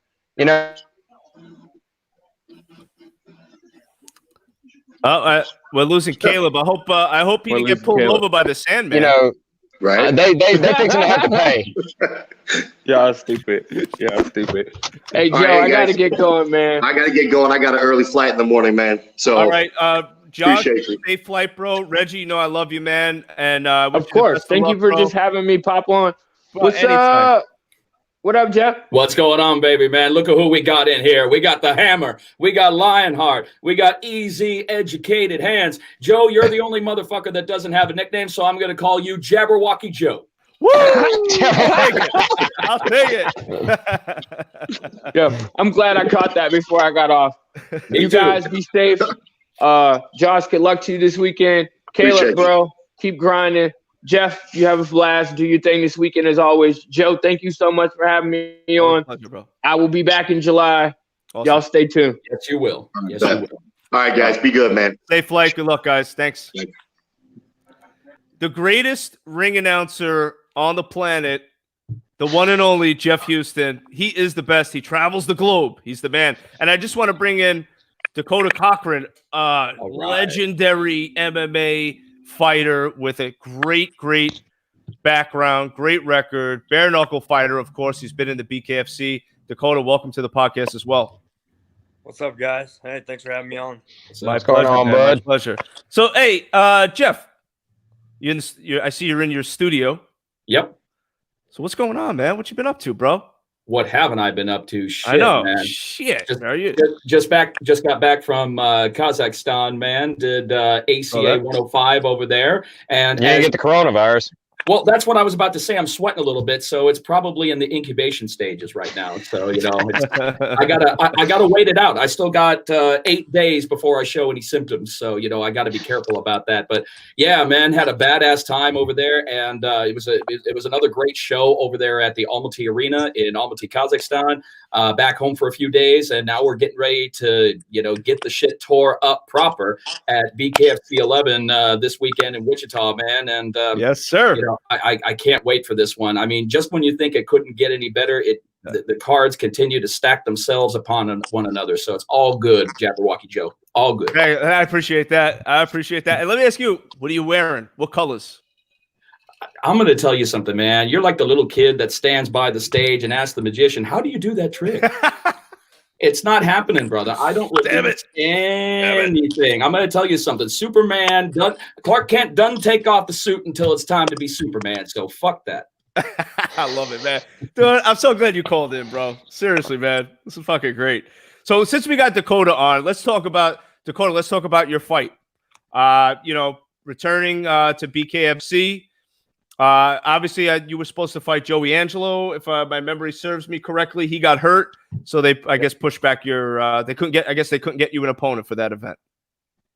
Yeah, I guess not. So it works out for me not fighting Joey. I like Joey a lot as a competitor and a dude. So it's always better when you're not fighting your friends, but sometimes it happens. Yep. So, so how did you get involved with BKFC 11? Did Dave just call you up and say, hey, we got a fight for you, or how did it go down? Well, I was supposed to fight in the Miami card, and that's when he couldn't find an opponent for me. So then he got me on this Kansas card with I was supposed to fight Joey, and then I got he got hurt towards bicep, and then Melvin stepped in for me. Mm-hmm. I pulled up some footage with you and Chris Lieben. Obviously, that was great. That was a great fight. I mean, just a brawl. I mean, Jeff Houston's already. Oh, I mean, seriously, how can you think about what Chris said, Dakota, on that? Chris said that, in Chris's long storied MMA career, he says that you were one of the hardest hitters by far that he's ever stepped in the ring before. And that's huge. that's huge with somebody who's, been in the sport as long as he has, with, of course, no disrespect to you because you've been in the sport, equal amount of time yourself and, you've torn it up. But I got to ask you, man, how does that feel to have someone who's as battle tested as Chris Lieben saying, man, your hands are the hardest? Man, that was one of the biggest honors I probably ever could have got, because Chris Lieben, he's a scary motherfucker. Yes, he is. You're standing across the cage from him, you're like, holy shit, I got to fight this dude, but fuck, let's go. So, yeah, to have that honor, I know he's fought a lot of tough dudes and bigger than me. So that's probably one of the biggest honors I'll take out of it, because, like I said, I fought up, and I'm normally, I'm a 70er in MMA, and 85 is the easy one for me in bare knuckle. So I went up to 91 for that one. I think he was 93. So yep, he was 93. Yep. Mm-hmm. Yeah. So he's a big boy. Yeah, Dakota, what I like about your style is that what I've noticed when you fight is that you find openings quickly. Your reaction time is really quick. I notice as soon as you see an opening, you strike. And I think at bare knuckle, especially, that tells a tale of a fight, because obviously, if you're able to identify those openings quickly, somebody's getting cut, pretty quick. So I like that about your style. Yeah, getting hit, that shit sucks. So I like to hit people a lot more than I like to get hit. Damn fucking right, man. Nobody likes to get hit, bro. Obviously. But that was a hell of a fight between you and Jim. Nice fucking work, man. Appreciate that, brother. Yeah, it was pretty awesome to see live. Jeff, what was going on in your mind between that? Because we didn't talk after that, but Jim Ehlers and Caleb Harris, what was going on in your mind after watching that thing happen? I'm not going to stroke anybody's ego here, man. It was the fight I wanted to see. It's the fight I wanted to see, because how often do you get an opportunity where you have someone who's a fighter of the year to come up against the knockout of the year award winner? And the one thing that I said to you, Caleb, that I was most impressed with, win, lose, or draw, you stopped the knockout train. You stopped the knockout train of Jim Ehlers, man. And I'm going to tell you, that's a victory in itself, if there ever was one. I know that, there's melancholy about not moving on to the next round of that respected tournament. But at the same point, man, you hurt the dude's hands, and you hurt him bad. I remember seeing him afterwards and seeing those huge ice packs and no fingers. So yeah, my mom always said I had a hard head. So hey, then you're in the right place, baby, man, because that's what it's all about, man. And I'm going to tell you, your nickname is as appropriate as it gets, man. Watching you evolve in this sport has just been awesome, and that's one of the reasons that I love bare knuckle as much as I do, is because I see the fighters that evolve and that end up becoming superstars. And man, I'm going to tell you, you're a superstar, Caleb. Plain and simple. So you're saying I should be starting to get paid like a superstar then, right? You got to talk to Dave about that, bro. I'm not that high up I'm not that high up the totem pole, brother. That is the right answer. Hey, Lorenzo Hunt actually just popped a comment, bro. And since we were talking about him, much respect, we got to pop that up. But he wants to put his purse up for a rematch against Gustavo. Holy shit! Wow. What? How about that, man? Wow. And a follow-up. May in Miami, bro. Double or nothing. In fact, maybe that's what I think we have the title for our event, Double or Nothing, dude. Yeah, AEW, man. I like it. Let's do it. Oh yeah. I forgot about that, man. Cody Rhodes might get pissed off at us or something, man. Then we'll get his ass in a bare knuckle ring and see what happens. I'm not really interested in that, bro, man. We got the real men on here on a Guy Thing podcast. We got the guys who are battle tested, man. We don't need a little cream puff like that there. That's right, man. I'm with you 100 on that one. Damn right. So Dakota, BKFC 11. We're on the prediction show. Aside from your fight, any fights you're looking forward to? Do you want to throw any predictions out there? You don't have to, but you can if you want. Yeah, man, there's a lot of fights I want to see on there, mainly because I have ties to some of the fighters. I know Joe Wilk, he's interviewed me for a lot of fights, and yeah, dude, he's a hell of a dude. Super funny. Hilarious. But as soon as he came on the podcast, I was like, so, what made you want to get in the bare knuckle? He's like, Well, I was watching BKFC and something moved in my pants, so I decided that was a good decision. Whoa. Yeah, he's That a funny opening line. That was the opening line. That's a guy thing, all right. Fuck. That's a guy thing.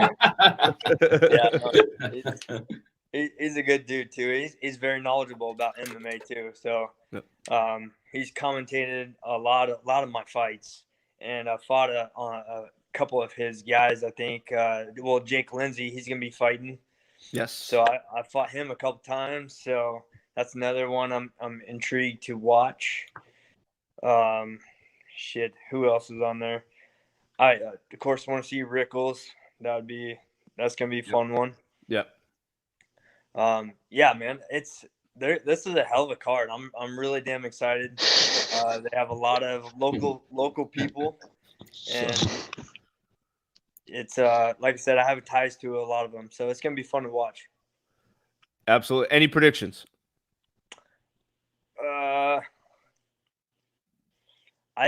For my fight, I'm just gonna predict my fight. So Okay. I'm saying TKO second round. Okay. Ooh, I like that. All right. I like that. Place them bets, baby. Place them bets. I saw the odds, man. BetOnline.ag, baby. Mm-hmm. That's where it's at, man. Yeah. Man, there's so much fun stuff going on in this. We got the return of Sam Shoemaker, of course. I'm ready to see what Sam is ready to do with round number 2. Let's talk about that for a second. Yeah. Go ahead, Jeff. Let's talk about that for a second. Well, the good thing about it is that Josh Burns is battle knuckle tested as well through BKB, so he's got an opportunity now to come over and do bare knuckle proper. Because I heard you guys when I first joined in, and I heard that. Reggie really likes the aspect that you can tie up and fight in the clinch with BKFC as opposed to BKB. They don't really encourage that. And I think, honestly, fighting in the clinch really gives it a more pure combat sense because the fight doesn't have to stop in the clinch. And I like that. Right. And I think, the thing about Sam, I love Sam to death because Sam was the face of bare knuckle going into that. It's just, unfortunately, I think that Sam was plagued with setting the bar ridiculously and almost impossibly high his first shot out. I mean, an 18-second first round knockout with the only shot thrown. And everybody, thought that he was going to end up being this one-punch machine gun every time he comes out. And the man is an incredible, knockout artist. I mean, we got the proof there. I mean, he's got one of the hardest registered punches in bare knuckle history. I mean, it's somewhere up in the 1,800 pounds per square inch. Whoa. This guy That's Ivan Drago stuff. That's exactly what I was going to say. That is Rocky V category stuff there. So, seeing him making the comeback, he's dabbled in boxing as well, and he's had some success there. But now he's coming back to where I think he truly belongs. I can't wait to see that. And Josh Burns, Josh is you just saw him. The guy is a tank. Oh, the guy's a tattooed tank. Dude is still eating, bro. I saw him on Combat Insiders eating 2 days ago on an interview. Maybe he didn't stop. I don't know, but he was eating the entire time he was on this podcast, dude. This guy's a beast. Hey, it's heavy. It's heavyweight, man. It's heavyweight, man. That's what you got to do, man. I mean, it's not it's not taking on a 15-pound bowl of rice like sumo wrestlers do, but I mean, it's still something. But no, I'm excited for that fight. I think that Sam is ready to get back in the spotlight. I'm interested to see what Josh Burns has to bring to the proceedings. There's the Lionheart back live and in living color. Ooh, we got Brian Maxwell. Oh shit, man. Hell. Mr. Red Rims. Mr. Red Rims. Red Rims is in the house, man. Brian Maxwell, bro, every time he comes on the podcast, he wins something. I think I'm just going to start giving you shit from now on, bro. Hey, I ain't won nothing tonight, so we good. Welcome to the show, bro. Everybody live their best life tonight. Thank you for having me, as always. Always my pleasure, bro. Glad to have you up, man. So yeah, I mean, Shoemaker, obviously, I think the Shoemaker and the Josh Burns fight is going to be I think it's going to be a slugfest. It's going to be a barn burner. Two natural heavyweights going at it head to head. And I think like what Josh was saying earlier, because I think Josh did a really good job of kind of deciphering between BKB and BKFC. Although he hasn't fought in BKFC, he's seen it. So, the toe the line, to fight inside right away, to give guys the opportunity to fight through the blood, I think that's going to be big. And I think that's going to no wraps and no wraps either. No wraps. Huge. No wraps, man. That is fighting in the clinch. That is 1 inch of absolute fucking testosterone poisoning right there, dude. You got that right. Hell yeah. Facts. Pretty insightful. I learned a lot actually from Josh on the BKB side. Yeah, I seen a big difference, Dakota. Tell me about what you've learned from him. Yeah, I was I kind of noticed that too, like watching it, more of a boxing traditional style, where you touch and move, a lot more movement than just getting after it. So, and of course the clinch is always going to be more towards my style. So I like that a lot better. Absolutely. And by the way, shout out to Caleb Harris with the MMA and Chill shirt. That's fucking cool, dude. I like that. Hell yeah. Thanks to my sponsors, MMA Uncensored and Rev Gear, baby. One of the 4 bare knuckle for sponsored athletes. Nice, man. Yeah, Chris is a great guy, man. That Chris at MMA Uncensored. Yeah, I call him Big Papa, bro. He's a good dude, man. Man, Chris is awesome, dude. He's hooked me up, helped me out a lot, gave me a little bit of insight, and kind of how to properly manage a few things. Yep. And I mean, Rev Gear has been one of the greatest sponsorships. I mean, I didn't even break in good. My last pair of boxing gloves, they already done sent me a brand new pair that, I mean, I feel like you got Tempur-Pedic mattresses on your hands when you're so like I was able to use them way quicker after this last fight with Jim. I think I was actually able to start hitting mitts again with them like 2 weeks in. Wow, that's pretty awesome, man. Lovely, dude. Yeah, and you deserve it, bro. What? Hey, Brian, what are you cooking over there, bro? I'm in my bulking stage right now, so I'm eating some pasta. I knew you were mixing something up over there. That's right. Yeah, I'm eating some pasta. I'm trying to get out some of this weight back that I lost for this past fight. So next month I can start cutting and get ready for May. Yeah, so man. Y'all definitely stay tuned for that. Yeah, BKFC 10. You had a tough fight. With Yuli Diaz. Thoughts on that? My thoughts is, the rematch coming soon. That's all I got to say at this moment. We've been throwing some words and had some words going back and forth on Instagram and stuff, and we both want the rematch for sure. Yeah, I want to see it. I've seen the shit talking. I think you guys going down I've seen you guys shit talking on some of my threads too, which was nice, and I appreciate it. And you're more than welcome to continue. But yeah, I want to see it in May. I want to see it go down. I'd like to see it. Joe, look what we got over here, man. I definitely want it to happen. I want it to happen in May because I want to beat him in his hometown of Miami. So, hey, Brian, we're gonna do a Brian Maxwell cooking show. If you I was just about to say that. I was just about to say that, man. We got cooking cam with Brian Maxwell, but Brian, be careful, man. Take a word. Do not do what Michael Scott did in The Office, man. Don't run a 5K and eat your fettuccine, man. It ain't gonna do you no fucking good, man. Oh man, I know that's right. Carbo load. Hold up. Who's this here? Yeah, Bill Clancy. Oh shit! What? The legend. Oh, Bill. Hello, boys. that is a first. We got Bill. Out We of got Bill's nowhere. voice. We got Bill's voice. I love it. Bill, what's up? I am technology challenged. I can only get my voice on here. I'm sorry, guys. Bullshit. You worked for IBM for 35 fucking years, Bill. And I'm a fucking dinosaur. Yo, Bill, How's next everybody time doing? How you guys doing, man? Doing good, man. Beautiful, Bill. How you doing, baby? Listen, if I got any better, I'll be y'all. But I'm telling you, I'm looking forward to seeing everybody this weekend. I can't make predictions because I'm a referee, but you know what? I'm excited as hell about this card. It's going to be awesome. This sport is exploding, man. And Joe, thank you so much for getting this podcast out there. I'm proud to be on it, and I'm just proud to be part of this organization, man. Dave Feldman is an ass-kicking motherfucker, I'm going to tell you. Hell yeah, man. Hell yeah. Bill, thank you, man. You're a legend, and I'm so happy. I know we spoke earlier this morning, but I'm so happy to have you on the podcast, man. It's a pleasure, and thank you for the kind words, man.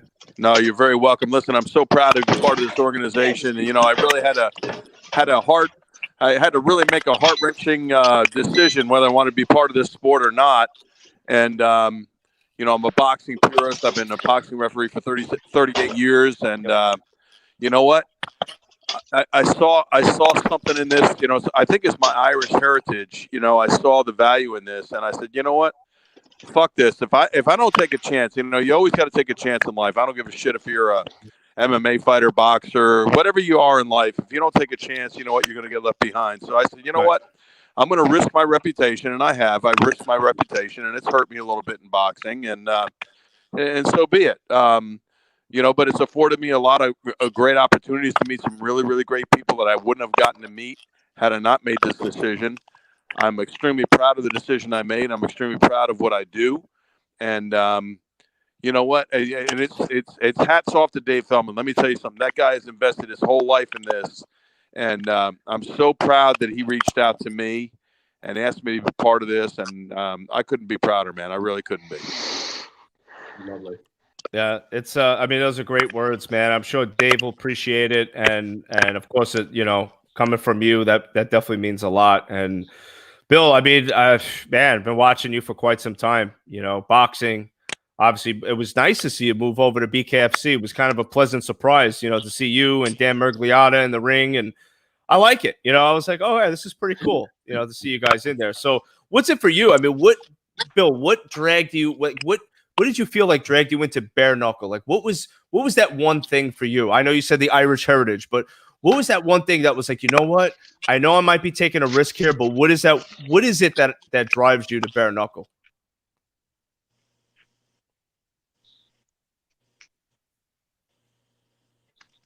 I think we lost his voice. He is technologically impaired. All right, that's fine. That's fine. That's fine. Bill? He's a legend, but you know, we need to get this dude a Wi-Fi connection, man.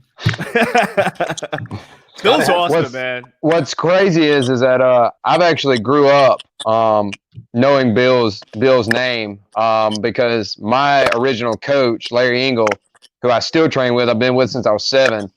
He's part of the athletic commission for Mississippi. And so I've seen Bill around, like I've seen pictures of Larry with Bill and stuff, and to have Bill ref my first fight. So like before I actually had the fight with Harris, I show up in the hotel room and there's they hear that I'm from Lake Mississippi, and Bill sees me. He's like, you know Larry? I was like, well, yeah, he's my coach. And we just hit it off right then and there, and like, you know, start talking. I'm like, and then later on that night, here's this legend that's reffed countless championship fights, and he's, you know, reffing my first bare knuckle fight. Awesome stuff, man. I got another guest that wants to pop in. Should we bring him in?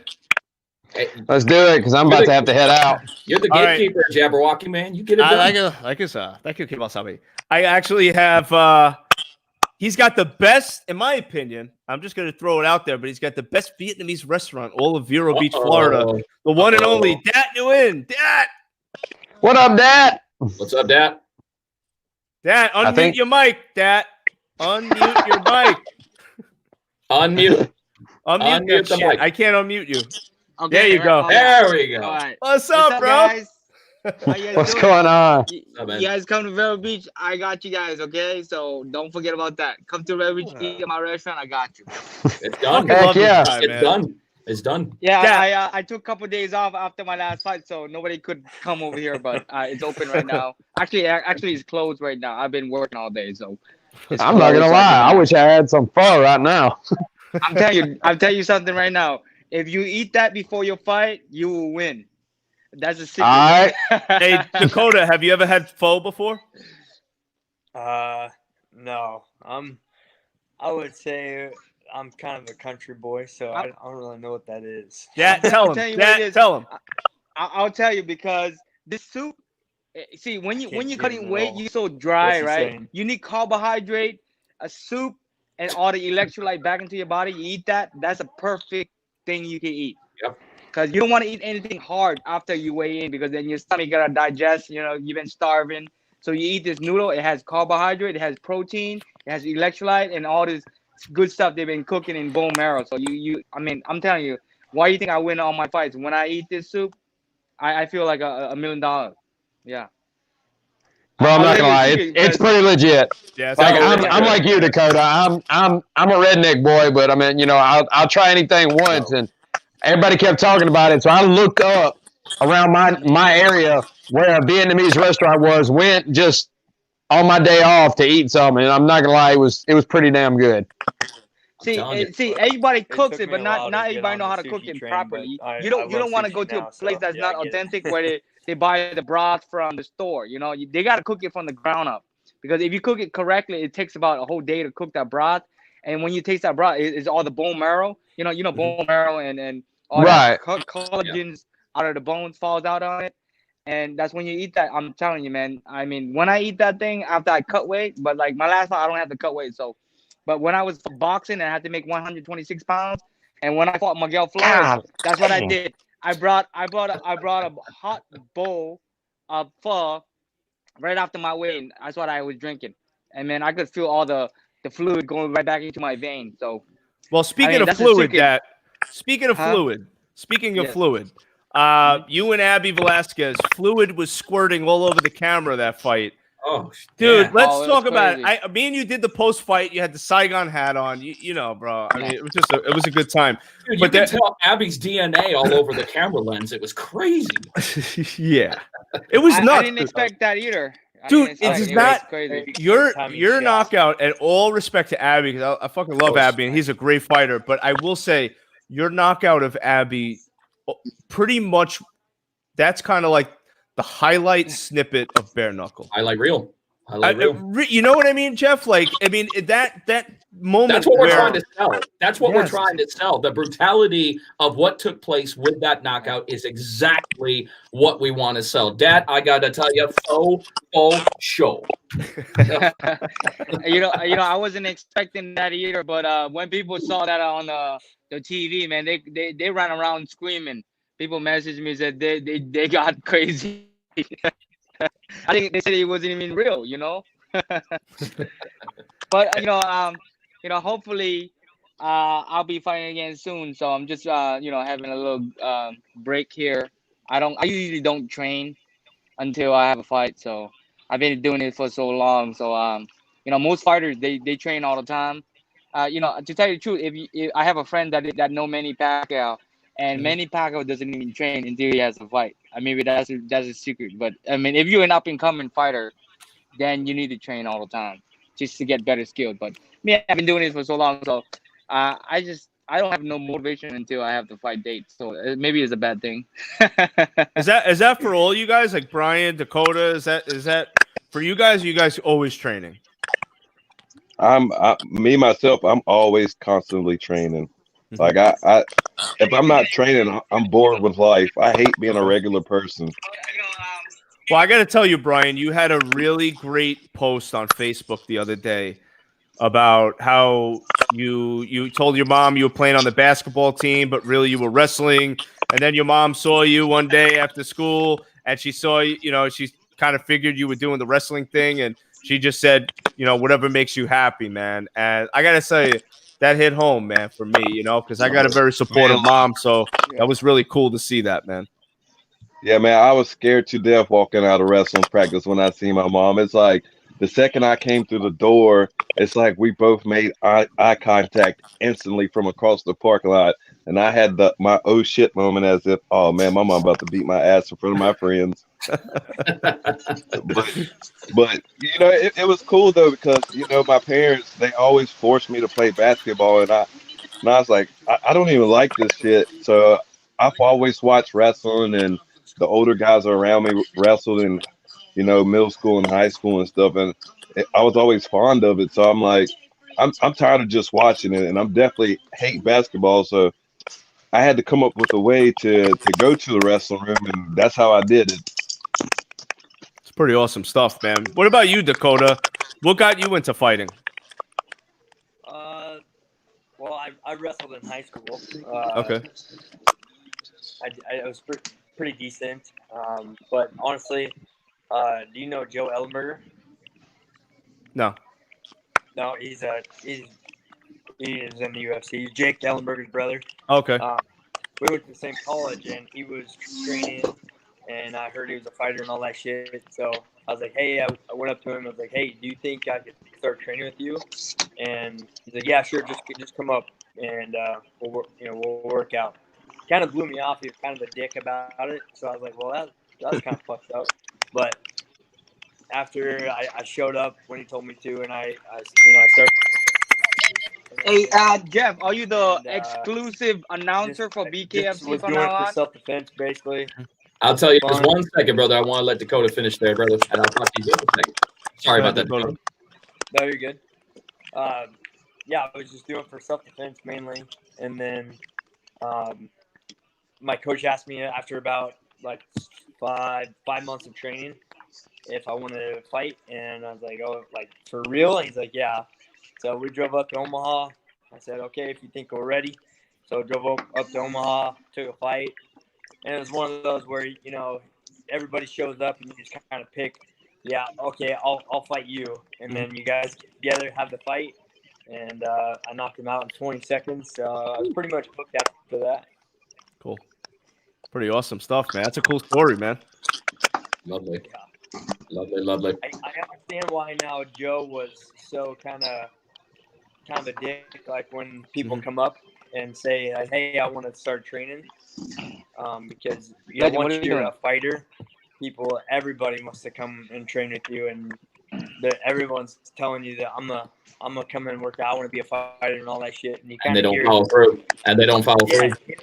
Times and. Cheers, guys. Cheers. Cheers, that. Dakota, that's pretty cool, man. See, I love hearing these stories, man. Seeing you guys on TV, watching you fight, it's awesome. But it's always that, those humble beginnings. I love hearing stuff like that. So, Dad, you had a question too. You were asking Jeff something about him being the ring announcer. Yes, he's awesome. So I wanted to know, he's the exclusive for BKFC from now on? Well, it's not. I don't really like to work exclusive rights to any show that I represent because honestly, it limits your earning potential in the long run. So I guess you could say I am the official BKFC announcer as far as being exclusive. I mean, I don't wish to represent any other bare knuckle entity as of right now because, in my opinion, BKFC is the main one doing it right. And doing it, the way that it's supposed to be. And as far as our competition, we really don't have much. I mean, we've got BKB out of the UK, and, that's across the pond. So they have their distance from us, but they still have their amazing fights over there. And the only competition that we have as of right now is, the BYB, which is, I think this last time around, because I know Sheena fought in it this last weekend, and it was in the At first it was in the Trigon, and now it's in the Tri-Ring. And I thought it was the Trigon. No, it was a ring this time. No, I saw the ring, but I think they were still calling the Trigon. The Trigon was the first one. The first one because it was a cage. And now this time they actually had a triangular ring, which I'm not a fan of at all because the minute that you get into the apex of any points of those triangles, I think you're fucked, man.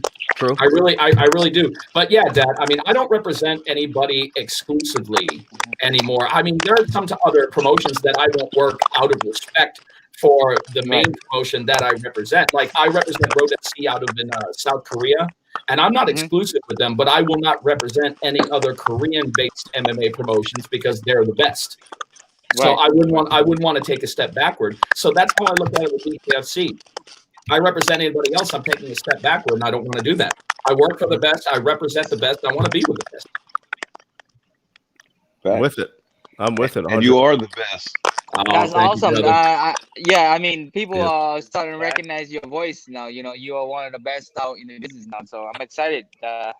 I'm excited for you and excited for Bare Knuckle to have you in there. Look, I got to say, for the ring announcers, they're all getting old out there, man. We need young blood. And Jeff's been doing this for a long time, and he's well-traveled. He travels the world.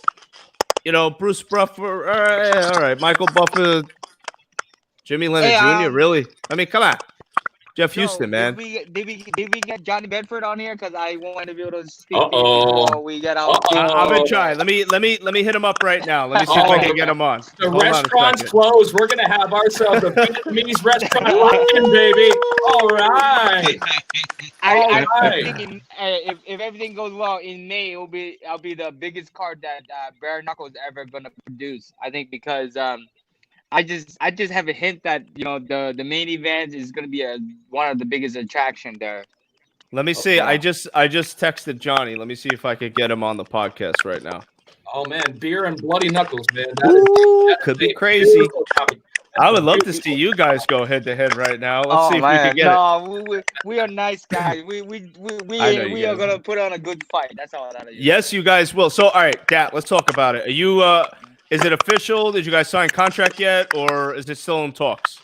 I spoke to David. I think like a week ago. He said that fight is set and ready to go. So, right now there's a little skeptical regarding about the corona going around. So hopefully, that's gonna die out in the next month. And bro, the only thing that's getting killed is the toilet paper game, kid. Hey, you know what they said, right? You gotta drink a shot of vodka every day, and you will kill the coronavirus because it's stuck in your throat. It goes into your lung, and that's why it messes you up. But if it goes down to your intestine, the acid in your stomach will kill it. So I just took a shot of vodka. Man, I felt great. Oh, you're safe. You're safe. I usually don't even take a shot. So let me get this straight, Dad. So you don't train till you get a fight and you drink vodka every day. Man, you're a fucking legend, dude. I know, man. I know. Hey, you live hard, you fight hard. That's all you gotta do. Burn the candle at both ends. That's absolutely right. Joe, what the fuck is going on with this toilet paper shit? What exactly are people trying to accomplish by buying copious amounts of toilet paper? Thinking, I mean, what? But they're afraid they're not going to be able to wipe their ass when the shit hits the fan? No pun intended. I've been wondering the same shit myself. Like, there's no toilet paper in any stores right they're now. just scaring everybody. They're scaring everybody. They're gonna crash the stock market, and then all the big baller with the big $1 billion, they're gonna buy when it's down at its lowest. Trust me, this is just a big scare. Once the weather gets warmer, it's gonna kill this virus. And I mean, it's spreading like wildfire. I think so too. I agree with that too. I mean, people are already recovering from this shit. Only 3% are dying. It's like the flu. I mean, if you have a good, basically, I tell you what it is. They're doing this to get rid of the elderly people and the weak people. Population so if you are control. if you thin it out, right? You're gonna be able to survive that. Yeah. Yeah. It totally makes sense because look what happened when SARS came around. Look what happened during the 2019 measles outbreak. Every couple of years, there's always something that's out there that's supposed to be kind of like the signal of the apocalypse, and we never see it. I mean, but I'll tell you what. If I have to eat crow, and this is it, I'm telling people, man, if I run out of toilet paper, I don't mind. I'll wipe my ass with my t-shirt. Before we continue this shitty conversation, I know Dakota's got to get going. Dakota, do you have any final words before you get going? Any predictions? Anything at all? No, just that. Fuck, I'm excited and for this card and for my fight, obviously, and I'll see you guys down there, right? Yes, sir. Hey, good luck this weekend, Dakota. I'll definitely be watching. Thank you. I appreciate it. Kill it, man. We're definitely wishing you the best of luck. Safe travels, brother. Thank you. We'll see you Thanks guys for being on later. the podcast, man. Thank you. You got it, bro. Take care. Yeah, So this. Johnny? I'm working on Johnny. I think Vince Anderson's also working on Johnny too. We'll see. I don't know if he's doing any training or anything right now, but we'll try to get him in. But yeah, man.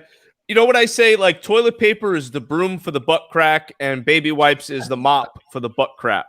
So that's all I got to say about that. Y'all can keep buying your brooms, man, but I got plenty of mops at the house, so it's fine. Oh, lovely, lovely. That's wonderful. That's very good after dinner talk. Yeah. While he's talking about shit, while I'm eating pasta. Wow, that's what you call it. That's what you call a precursor to a good shit. Well, all right, hey, let's talk main event real quick, guys. Oh man, I'm so excited about that, man, because the reason that I'm excited about that, and I'm glad we have Dad on with us as well, because he can give us an awesome perspective on this, because we are seeing an Olympic caliber boxer making the transition over to bare knuckle.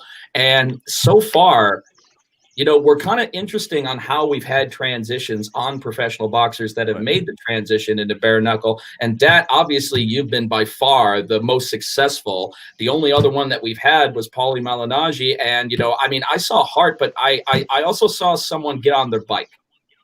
You know, when I didn't see that with you. So, you know, I'm interested to see what Nico is, because I know Nico's a ferocious fighter. You know, he's a 2016 Olympic bronze medalist, the only Olympic medalist in Kansas history. And not only that, he's the current IBF flyweight champion on top of that. I don't know if that was one of the fights. No, that wasn't the fight I announced, but I have announced fights with him before. And, you know, I mean, he's a ferocious flyweight, man. I mean, he moves fast. He's got big hands and bad intentions. But the most important question is, will he make the transition over to bare knuckle and be successful? Because obviously he's the biggest draw for Saturday's event. I mean, everybody's going to be. I mean, every time that I've hosted him twice. I've announced him twice in Kansas, and every time I'd probably say a solid 80% of the ticket buyers were there to see, you know, Nico. So that's probably. Well, Jeff, you're right. Even in this fight here, the whole crowd is chanting his name. Dude, they're all up on it. So I'm curious about that. Do you think that this will be a good transition based on what you see, or what do you think about other pro boxers that are making the journey over to bare knuckle? The reason why I think Nico wanted to jump on it on the early stages is because he knows bare knuckle is going to be the next big thing. And like I said, I haven't really watched Nico fight, so I cannot see what styles that he's going to bring. But if he has the mentality of a real fighter, he's going to do real well. And that's what it takes to be a real bare knuckle fighter. You got to have heart. You gotta have heart. You gotta have some balls and go in there and fight. You know, somebody like Paulie, you know, who wants to hit and not get hit. That's not good for bare knuckle. It's not good for bare knuckle. Did you know that coming in, Dat, when you first stepped into the squared circle? Did you know that this is all about pushing the pace, you know, and stepping forward rather than taking a step back? Because I always think that the people who are the most successful in bare knuckle are the ones who push that pace, that ferocious pace, stepping forward. Well, you know, bare knuckle is basically is where true fighters come. You know, I've been a true fighter my whole life. You know, that's why fighters in boxing want to avoid me, because they know it's going to be a tough fight if they fight me. I always come to fight. And that's what bare knuckle is. All those guys that's in it. I mean, they has the heart of a warrior. You know, it takes a special person to be in bare knuckle. So yes, it does. Yeah. So it's the next big thing. It's gonna bring a lot of new excitement into a new sport, and it's gonna be a $1 billion company. I mean, a lot of people kind of doubt it. That, you know, people are always gonna doubt you, doubt the company, but it's the next $1 billion company. The fans are starting to pick up, and they're loving it. And I'm just excited to be a part of it in the early stage, you know? Yeah. Me too, brother. Dude, we're gonna look back on this like it's Ken Shamrock and you know, Dan Severn, bro. I mean, we're gonna look back on this in 20 years and be like, holy shit, you know, Dat Nguyen and Abby Velasquez, the blood on the camera, you know, the knockout. I mean, it's epic shit. It's way better, actually, in my opinion. No disrespect to any of the fighters, but it's way better action. I mean, than It stuff is. that we've seen. It is. You know, UFC 20, 25 years ago. You know, it is right. It is. Facts. Most definitely. I love it so far. I love going back on the weekends and watching the first bare knuckle show, the second bare knuckle show, and so on. I usually do that on the weekends to further my knowledge of the sport and you know what I noticed.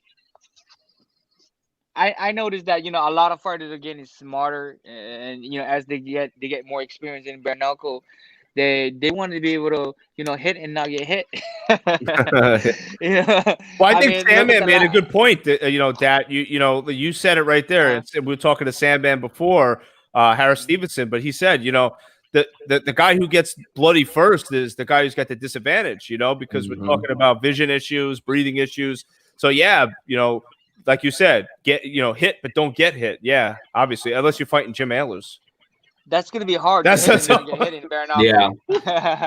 Yeah, that's a tall order right there, man. But I mean, dude, Jim Antlers. I mean, like, Jeff. I mean, what do you think of this guy? The way he came on the scene. He's a trailblazer. That's for damn sure, man. I mean, he came in with a little bit more than a warrior mentality, man. He came in here looking to rape and pillage, man. And I'm gonna tell you, I like that. I dig that. I dig that. I'm all about the brutality, and I think that right there is the biggest superficial stigma that a lot of people really don't understand. Because for those who aren't educated on the combat scene, they think that blood and cuts is as bad as it gets. And I've got two fighters on here that could probably comprehend and definitely say that isn't true at all. That's the superficial. It's not at all. That's the superficial stuff that heals with time, and not much time that is at all. Rattling your brain basket, that's a million times worse than a little cuts and blood and everything. And I think once we get past that, we're going to really start to see this take off. I mean, it's already taken off like a meteor from the. In fact, Brian, you were talking just a second ago.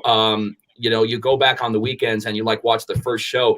Man, I do that sometimes too, because I get chills when I watch the first show, because it's just like, wow, because it's just. In fact, we were talking about this, Joe, the last show. You were asking me, which event really sticks out in your mind the most. I'm not BKFC 1. BKFC 1, in my opinion, out of 17 years of announcing this April, sticks out to me more than anything, because it was the absolute first time I was walking completely into the unknown. Wow. Completely into the unknown. I had no fucking clue what was happening. I mean, God, Dave had death threats against him on the first fight, and there was SWAT team with canine dogs at the weigh-ins at the first one. I'll never forget that weigh-ins, because the dog wouldn't shut the fuck up when I was trying to weigh in the fighters.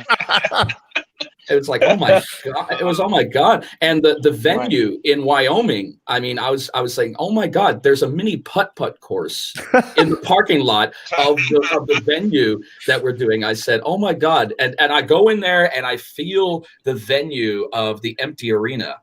And I'm just saying to myself, I have a feeling something really fucking special is going to unfold tonight. And we're all just going to be on this incredible ride. And I was absolutely right.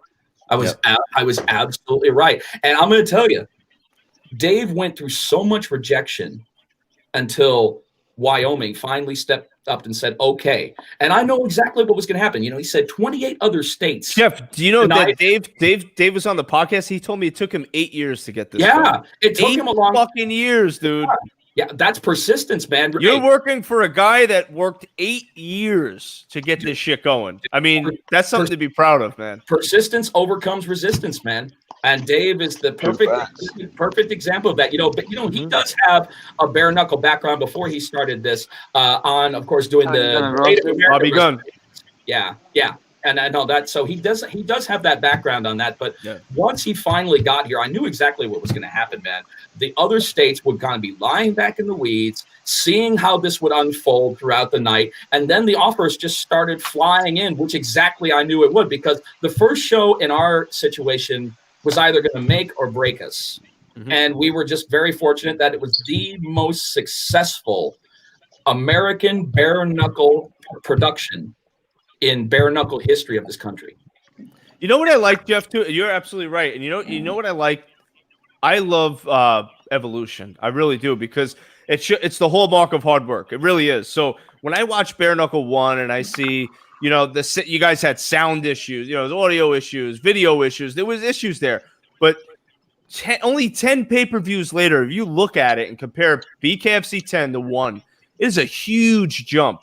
And only in 10 events. I tell you, that's a tall order. BKFC is moving very, very quickly at a high pace. Mm-hmm. I mentioned this earlier in the podcast before, but I'm always very curious how people feel about this promotion, where it's going. And I talked to Stitch Duran, BKFC 10 before the event started.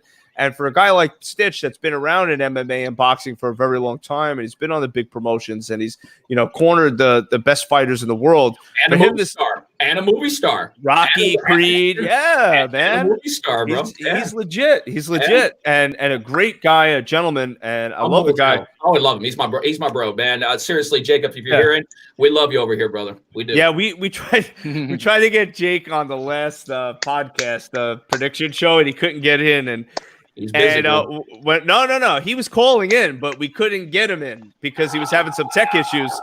And I had to step away, and I'm talking to him on the phone. I was like, Stitch, let me help you. I got you.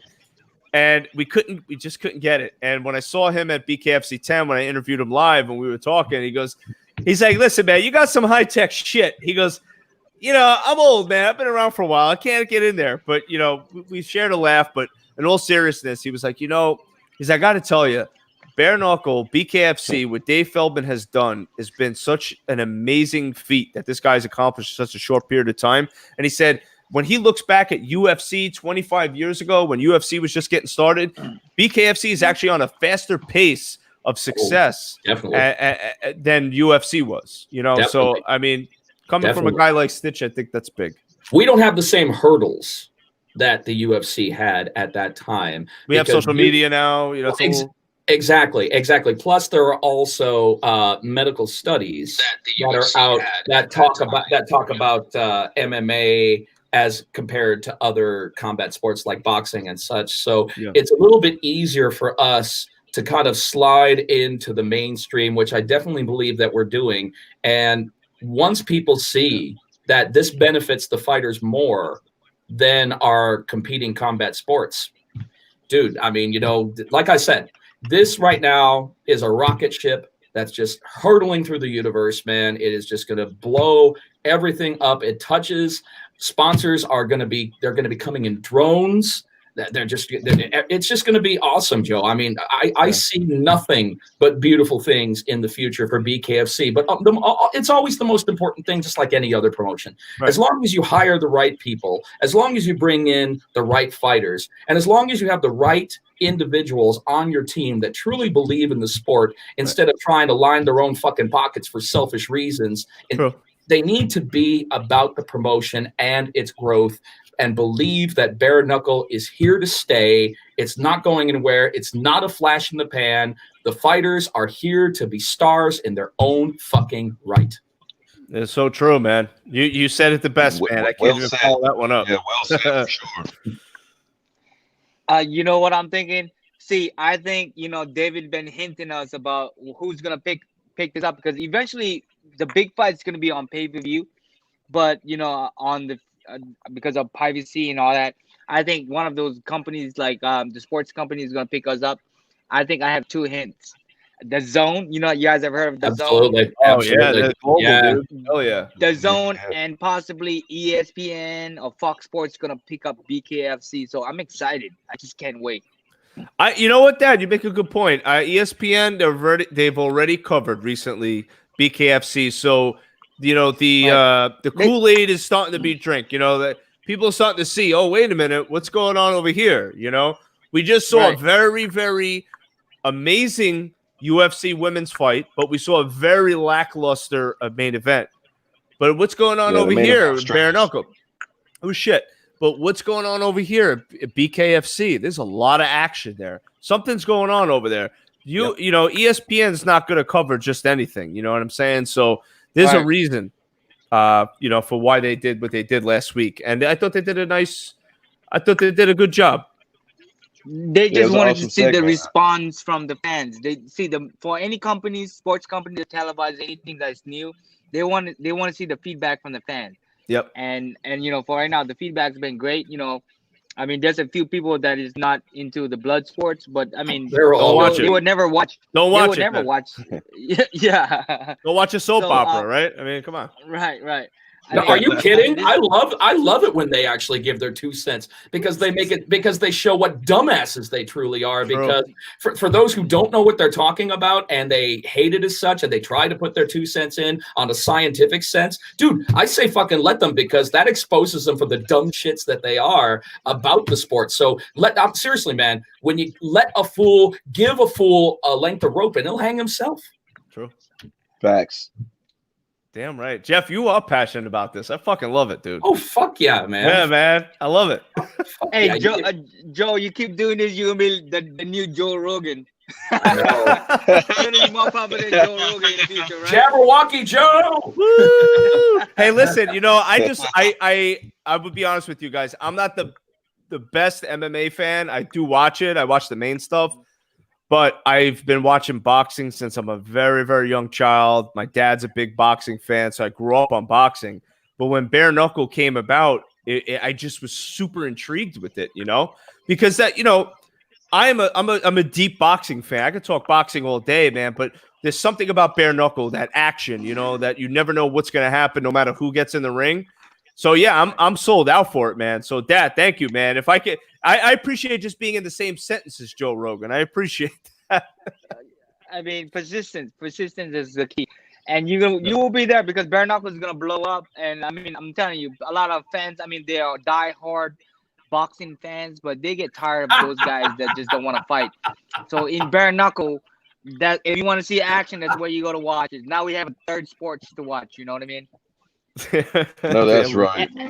And I mean, look. Once the level of competition is gonna pick up, I mean, look at I think I'm just guessing. Okay, I don't know for sure, but if Shannon Briggs is gonna be on the show on May 16th, his main event, and then he's fighting one of the UFC former champion. That's gonna blow this thing up. That's gonna be the biggest events that BKFC gonna ever host. Oh yeah. Hey, I don't know. UFC champion versus bare knuckle champion. I mean, what kind of sports can you have two guys that could be in there? I love that. Don't get me wrong. And you know something? I'm not gonna go ahead, speak out of school, and talk shit about Rico and everything, because I have worked with Rico before on the MMA side. We've had the same blood and the same mud on the independent level, when he was kind of working his way back. I'm just going to be honest. I wasn't happy with his starting performance, man. I definitely believe that I understand why he was the main event. I mean, former UFC world heavyweight champion, he wanted to break back onto the pay-per-view, but I'm sorry, man. I didn't see him push that pace. I mean, he really avoided, getting dirty. And I'm not a big fan of, those who don't get dirty in this sport, because I think they're holding on to how they perform in their respected sport, as opposed to the learning curve that comes with bare knuckle and getting in there, getting your hands dirty, getting in the clinch, and because that's what this is all about. And that's what people want to see. And I just didn't see that. So I hope if he does come back and we do make Shannon Briggs and Rico Rodriguez happen, which I absolutely hope we do. I hope he gets dirty, because I'd love to eat my words right now. I'm going to be, guys, totally. I never shut the fuck up. I'm an announcer. And this is how it works. And this is how it works, man. Getting mad at a ring announcer for talking is like getting mad at a waterfall for having water. It's just not good. It's just stupid. But I am willing to eat my words if Rico comes back strong and, gets dirty and everything. I'm the first one to say, something, I'll choose my words short and sweet. I mean, soft and sweet, because I will gladly eat them. Hey, you know how it is with UFC fighters and boxers, right? They always have a rival. So, I think everybody wanted to prove that the UFC fighters are better and the boxers can be better. So I think it's gonna be fun to watch that, because those two guys has a really big name. So regardless who they fight, that's what I'm hoping for, that fight to be in Florida in May 16th. So if they fight, their name is so huge. Yeah. And I mean, we're gonna have fan base from both, from boxing fan and then UFC fans. They're gonna be tuning in like crazy to watch those things. You know what I mean? Now, you're right. You're right, Dad. And Dave Feldman was recently at the Hard Rock, and they have a 5,000 person venue at the Hard Rock that's right outside the Hard Rock Stadium where the Miami Dolphins play. It's on the what they like to call the tailgate campus out there. So, outdoor venue. I believe it's outdoor. I haven't been out there since the remodel, but I'm pretty sure it's outdoor. But it's a 5,000 person venue. So Miami, Shannon Briggs is from South Florida. He's in the South Florida area. So I think they could pack the house with him. And I agree with you, Dad. The MMA versus the boxer. I think bare knuckle is the perfect median platform to have that, and I think as the promotion grows, I think we're going to see more of that. We are going to see more of that. We're going to see it with Dat. Yeah. We're going to see it with Dat and Johnny, man. Yeah, the boxer, true. the boxer. Right. Yeah, the boxer versus the MMA fighter. That's going to be awesome. I I can't will wait tell for you that. something. Hey, the UFC fighter is always gonna have the advantage because you know why? The smaller padding gloves. That and they're very elusive. Your UFC fighters are very elusive with the striking. I mean, boxers are very predictable, very good with technically. But when you go bare knuckle, you throw all that out. I mean, you have to. The reason why the way I look, the way I did with Travis Thompson, because Travis Thompson is a boxer. He boxed me. So when I fought Adele, he was an MMA fighter. I could have boxed him, but I was fighting him basically because he was in and out. You know what I mean? He was in and out. So I pick and choose the moment to brawl with him because I could box him and then hit and run, but it's hard to do that against somebody that just in and out. You can't predict when they're coming in and out. And I said that's one thing about MMA fighter. They had the advantage of boxing and bare knuckle. So, Dad, was that the first time you got knocked down in your career? Yes, that's the first time in professional level. You know what I mean? I got knocked out one time by my coach. I was like 15, 16 years old. I was being a little cocky, and he gave me a roundhouse in my forehead, and he gave you some humble pie. He gave you some humble pie. Let me realize that I don't mess with my coach. He will knock me out. Yep. But yeah, that was the first time I've ever been knocked out in a professional stage, and like I said, when I got up, I was pissed. And I said, you know what? When he hold my head again, I'm not gonna stop throwing because that's how he got me, because he went in and he hold my head down, and I wasn't used to that. So he hit me right on my eye, and at the same time I was trying to throw overhand left and kind of fell down. And so when I got up, and the referee was like, "Are you okay?" So I give him the thumbs up. I like, I'm good. I'm ready to go. Well, Dad, it was funny because I was really wanted to ask you this question because, when we did the post-fight interview, I don't know what the fuck happened to me, but I got so excited about asking you when we're going to have some pho at your restaurant. I forgot to ask you how you felt when you got knocked down, dude. Oh, wait a minute. We got a caller. We got a caller coming in, and I got to bring him in right now. He is, I like to just call him, I don't know, the Donald Trump, the Vince McMahon, of bare knuckle fighting. He's the boss. He's the CEO. Uh-oh. David Feldman. David. We're in trouble. What's up, guys? What's going on? The man. What's going on, Dave? Welcome to the podcast. Thanks, my man. What's up, Dave? Good, man. Hey, how's everybody? Good? Beautiful. We're just geeking out about bare knuckle fighting championship for the last 2 hours. Nothing crazy. Great, man. Great. What a great topic. It's the best topic in combat sports, in my opinion. And I think these guys can speak for me as well. The only topic. Just to let everybody know, just off the phone with the Kansas Athletic Commissioner, and we are moving forward 100%. The show is happening on Saturday. Yes. We'll have a packed house. It's our largest gate to date so far, the most people that ever bought a ticket for our event.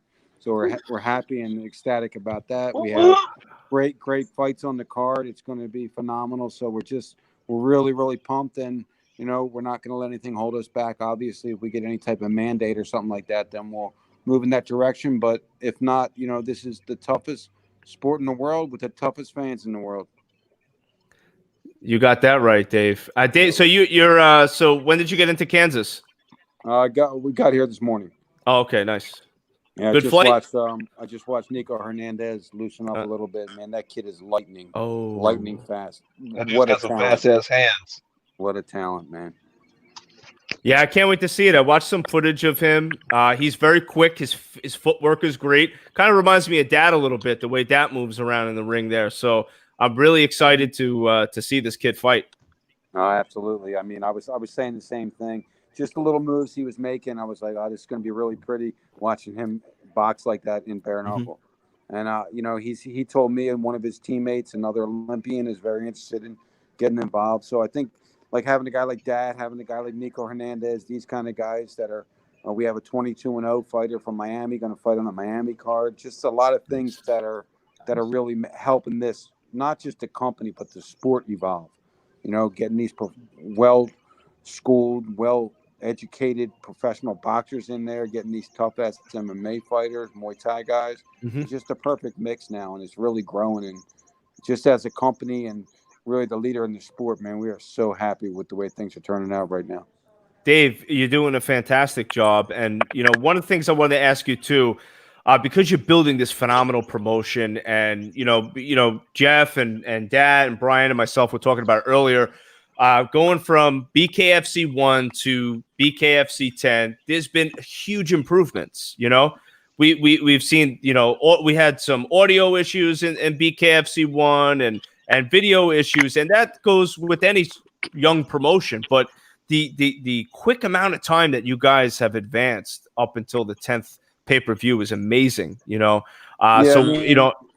starting actually on the Miami show, which would be I'm actually going to break this to you guys, man. It's going to be phenomenal. We are doing Bare Knuckle Fighting Championship 13 at the home of the Miami Dolphins, where the Super Bowl was, the Hard Rock Stadium. Ooh. That will be on May 16th. That will be Bare Knuckle Fighting Championship 13. Talk about stepping up a few levels. Wow. We're up for the challenge, and I think that's a great venue for us. As long as this terrible disease that's going around right now just stays in control, it'll happen then. If not, it's definitely going to happen there. But everything looks great, and thank you for the compliments. Look, man, we try hard every day to innovate and do different things that we can do within the budget that we're in too. I mean, these guys that have millions and millions and millions of dollars per event to spend obviously can do different things than we're doing. Right. We are stepping up some things for the next couple shows. It's going to be great. As you see on this show, we're doing open scoring. Kansas did it, and it was Invicta. So awesome for this. It worked out well. We're just going to try new things and see what works until we get the fan base that we need and that we want, and everybody's happy. But man, you got Jeff. Yeah, what's up? What's up, boss? What time is it? Oh, well, you know what time it is. What time is it? Jeff, my goodness. What time? Let's go ahead and let's see. You gotta do it. Gotta adjust that for a second to get there. You know what time it is from Loudmouth Central on the fucking Guy Thing podcast with a round table of awesome motherfuckers. It's time to knuckle up. Yes, this is the best podcast ever. Jeff, you got some beautiful exposure on ESPN, brother. Man, you opened that story up. Oh my God, man! The platinum blonde fucking clusterfuck, man! I will never do that again. Oh my God! No matter how many bare knuckle fighting championships we do, if it comes out to be 1,000, that will be the most memorable night of my professional life, man. Me too. Unbelievable. I tell you, Dave. I've told so many people about bare knuckle. I'm a huge fan, and I can't help it. Like everybody that I come in contact with, I tell them about BKFC, Bare Knuckle Fight Championship. You got to watch it. You got to check it out. And every time I get somebody to watch a fight, every time I get somebody to watch something on YouTube, they're just like, holy shit, I didn't even know this existed. I heard about it, but I never really sat down to watch it. Well, now you sat down to watch it. What do you think? We just saw a UFC pay-per-view last week, a very lackluster main event. That shit does not happen at Bare Knuckle Fighting Championship, And but I mean, look, I don't want to bash the UFC. Look, the UFC is, it's doing everything that we want to be. They are. They're doing everything we want to be. And that girls' fight was probably the best, amazing fight I've ever seen in my life. So amazing. And I'm only saying that I don't want to be the guy that Bare Knuckle's bashing the UFC. We're not bashing the UFC. We're starting a new trend, and I think the type of fighting that we do is it's phenomenal. I mean, these guys, ask Brian. I mean, it's one hell of a form of fighting. It's super, super exciting, and it sure is the future, man. It truly is the future of combat sports. Hopefully, it's BKFC that takes us to the next level, and if it's not, then someone else that comes along with billions of dollars that can make this thing happen. But we're on the right track. We're gaining fans each and every show, each and every day. Some of the fighters that are reaching out, I can't even say their names right now because we're in some really, really, top talks with some top tier fighters right now. And everything's going great, man. That's awesome. Really, truly, it's from the support, like the support of everybody that we have around us. I'm sitting here right now, Scott Birch to my left, Bare Knuckle Boxing Hall of Fame. Is he wearing? Is he? Hey, Dave, is he wearing his red shoes? Oh no! Hey, David. Yes, he is. Oh God! Scott told me when I fight Johnny Bedford, make sure he brings that belt, that belt that he got there, the bare knuckle belt. That's from, my yes. man. I didn't even see you over there. What's up, brother? I can't wait to see that fight. That's Jack been over there hiding. That's David. amazing. Look, I want a piece of the bare knuckle. I want to buy 10%. How much? That's a lot of foe right there, bro. I don't know, man. You got to sell a lot of bowls of foe for that one. Then we got our photographer who takes some of the best pictures. He's over there, Phil Lambert. I got Phil Lambert's the man. Phil? Yeah, shout out to Phil Lambert. Make all the matches for us, and just is a real team player, man. This team, the real reason why we're growing at the pace we're growing is the team behind it. Really, it truly is. It's that I've got a vision, and nobody's gonna tell me that I can't fucking do something. We're gonna do it. But the team behind us that believes in what I'm doing, and we're getting there, man. This is fucking amazing, man. We're on our 11th show in another new state, so it's pretty awesome. Hey, Dave, I wanted to ask you, and I've seen conflicting reports, and I wanted to get it directly from you, if you could answer it.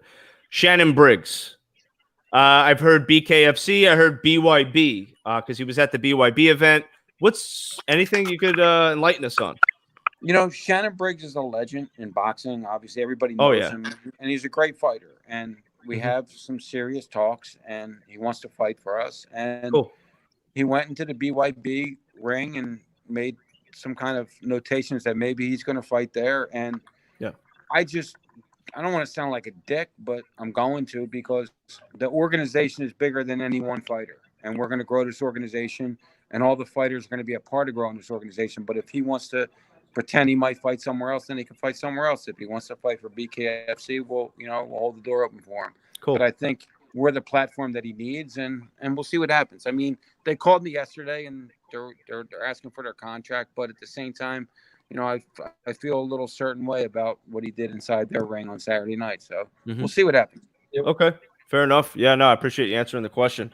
I'm excited. I'm really looking forward to it. We know BKFC 11 obviously is happening this weekend, which I can't wait for. BKFC 12's in Birmingham. 13's going to be in Miami. Do we have a 14 yet? 14 will be in Kansas City, Kansas. 15 will be in New York. 16 will be in Tampa. And 17 hopefully will be in Dallas, Texas. Oh, Dallas. Okay, Dave, I have a very good friend of mine that's in Dallas. He's been asking me for the last 6 months, when the hell is BKFC coming to Dallas? So that is awesome, man. Great. Great news.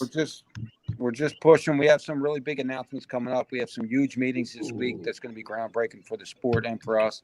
And everything's great, man. Everything's great. And everybody on this broadcast that I see so far right now is just tremendous people. I really genuinely like everybody here. That is like the classiest boxer that I've ever talked to in my life. Just a nice guy, man. Brian Maxwell, always pleasant and comes to fight. Look, I call him to fight anybody, anytime, and he steps up. And Jeff Houston, yes, sir, all day. The voice of BKFC. And Joe, man, I appreciate everything you're doing. But we have we didn't come this far to come this far. We've got so much more to do, man, and we're up for the challenge. I can't wait to see it. I really can't wait. Dave, what are you most looking forward to for BKFC 11? I'm two things. I'm looking forward to, I think the girls' fight is what I'm looking forward to the most as far as a fight. I just don't see how any fight can really top what they did the first time. So that's probably the fight I'm most looking forward to.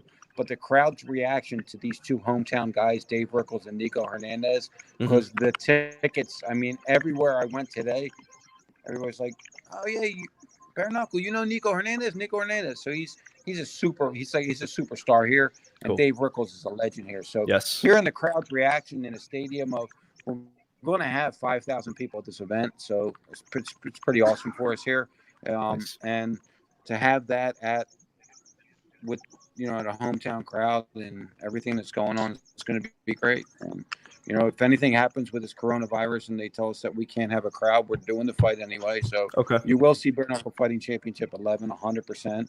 And it's going to be a great event. But that's probably what I'm looking for. I'm also a lot of these local guys that are fighting just are hitting me up day and night and just telling me how much they're going to, they can't wait to get in there and bang it out. And all the fighters that are reaching out, this thing's great, but I'm really excited about our partnership now with the Miami Dolphins and what we're going to do on May 16th. So that's another step forward for us because, people, our perception is where are they going? What are they going to do? They're a little brutal. They're a little this. Well, that was another step. And then hopefully the meeting that I have Monday will be another step that we can announce. And then, the things are just going and we just keep going. And Dat in the Wind keeps fighting the way he fights. And Brian steps up and fights the guy he fights, man. And they're going to take this company to the next level.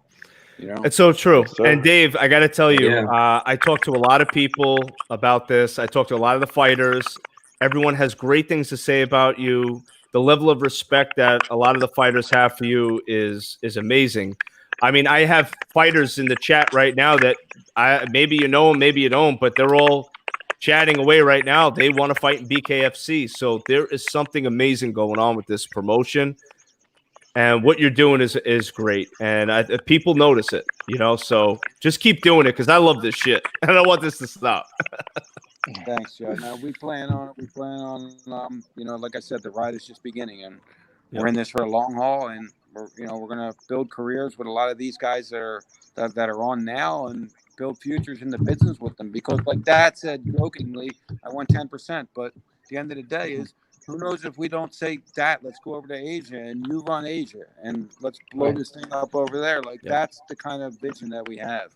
Our vision isn't to just open up the states, it's to open up countries and eventually be worldwide. I mean, I think this combat sport that we have here is the most adaptable combat sport in the world, meaning anybody from a schoolyard child to a grown man that gets in a bar fight can understand what a bare knuckle fight is, and that's the difference. Look, MMA is a phenomenal sport, but not everybody knows what like an anaconda choke is or anything like that. Like a lot of people don't, but everybody in the world, you ask, do you know what a bare knuckle fist fight is? That every single one of them says yes. True. Damn right. Amen. Great point. Great point. I'm so excited for this, David. I mean, I know you're gonna get billionaire one day. Don't forget about those little guys. I just want to come to your restaurant, man.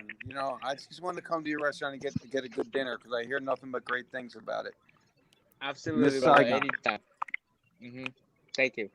Anytime. I got it. I'm gonna jump, guys. Thank you for having me. Of course. See you guys this weekend. Thank you, Jeff, I'll Dave. see you tomorrow, guys. I'll see you this weekend. Yep. Thank you so much again, and everybody tune in to Bare Knuckle Fighting Championship 11 live from the Intrust Bank Arena on pay-per-view, Fight TV, or all your cable or satellite providers around the United States and Canada. Check it out. It's a show you don't want to miss. And thanks again, guys.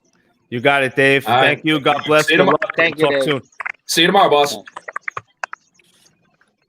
Woo! We just had the owner himself on. That's just great when Dave just pops in and drops some knowledge with the breaking news, which I'm very excited about. Facts. Yes, BKFC is going to the Hard Rock Stadium in Miami. Huge news. Wow. That's big. That's big. I'm breaking that shit in a minute. Woo! That's big, Man, man.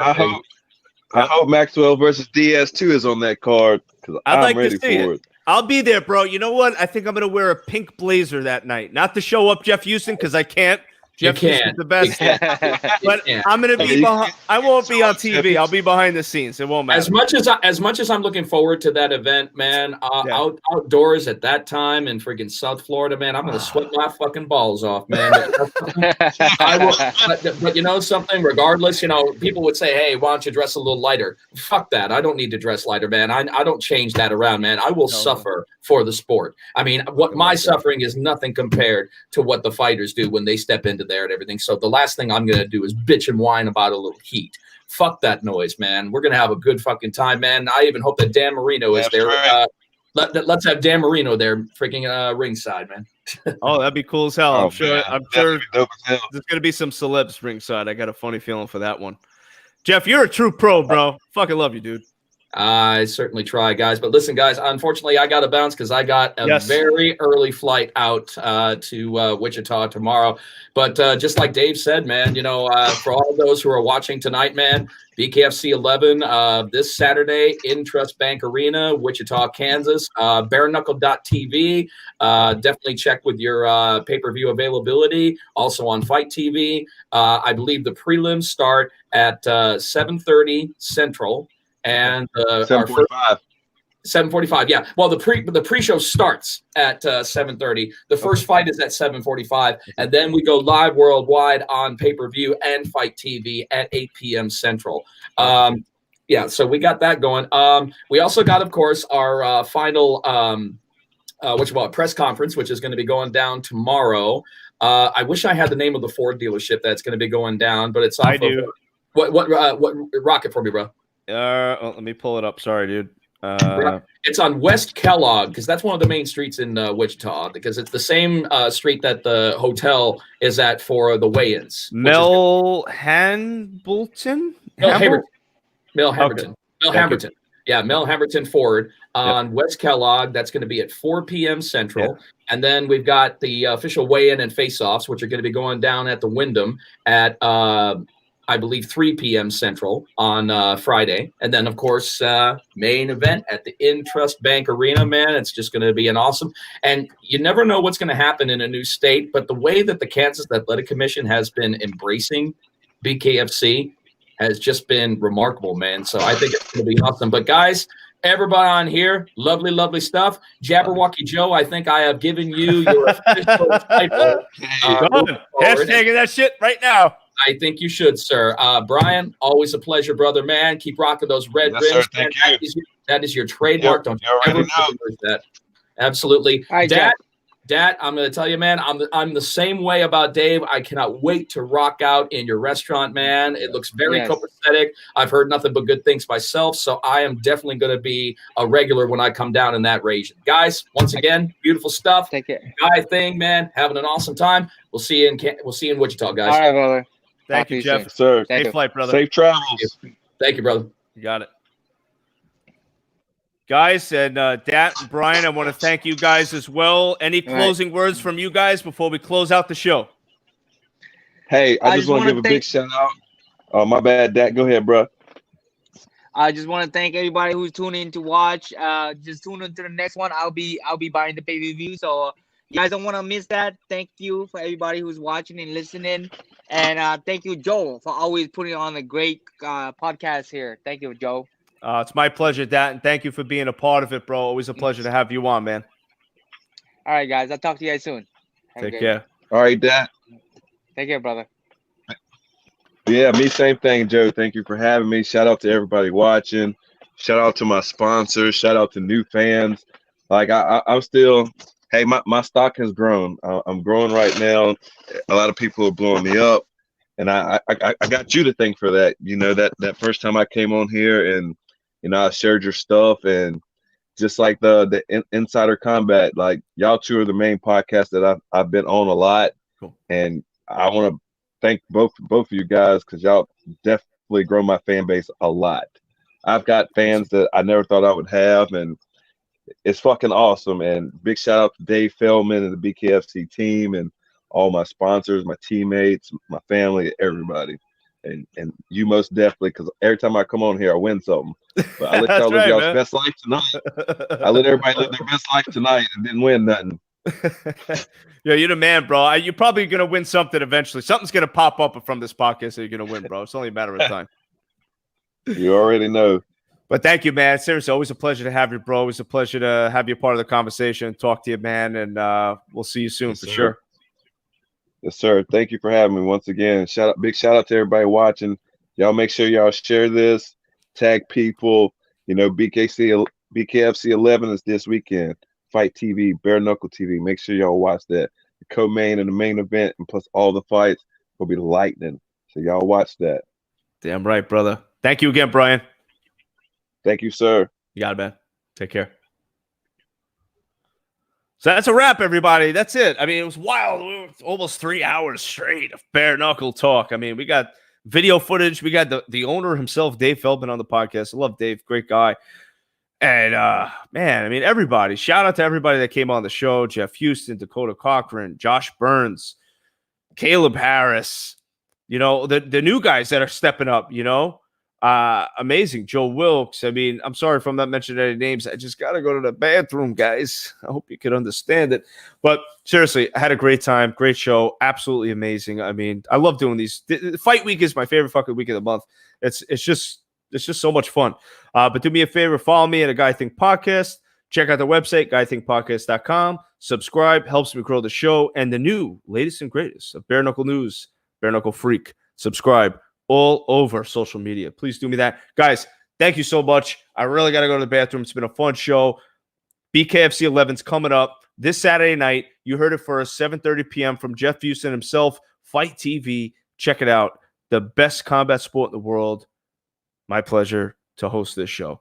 Thank you, guys, everybody in the chat. God bless you.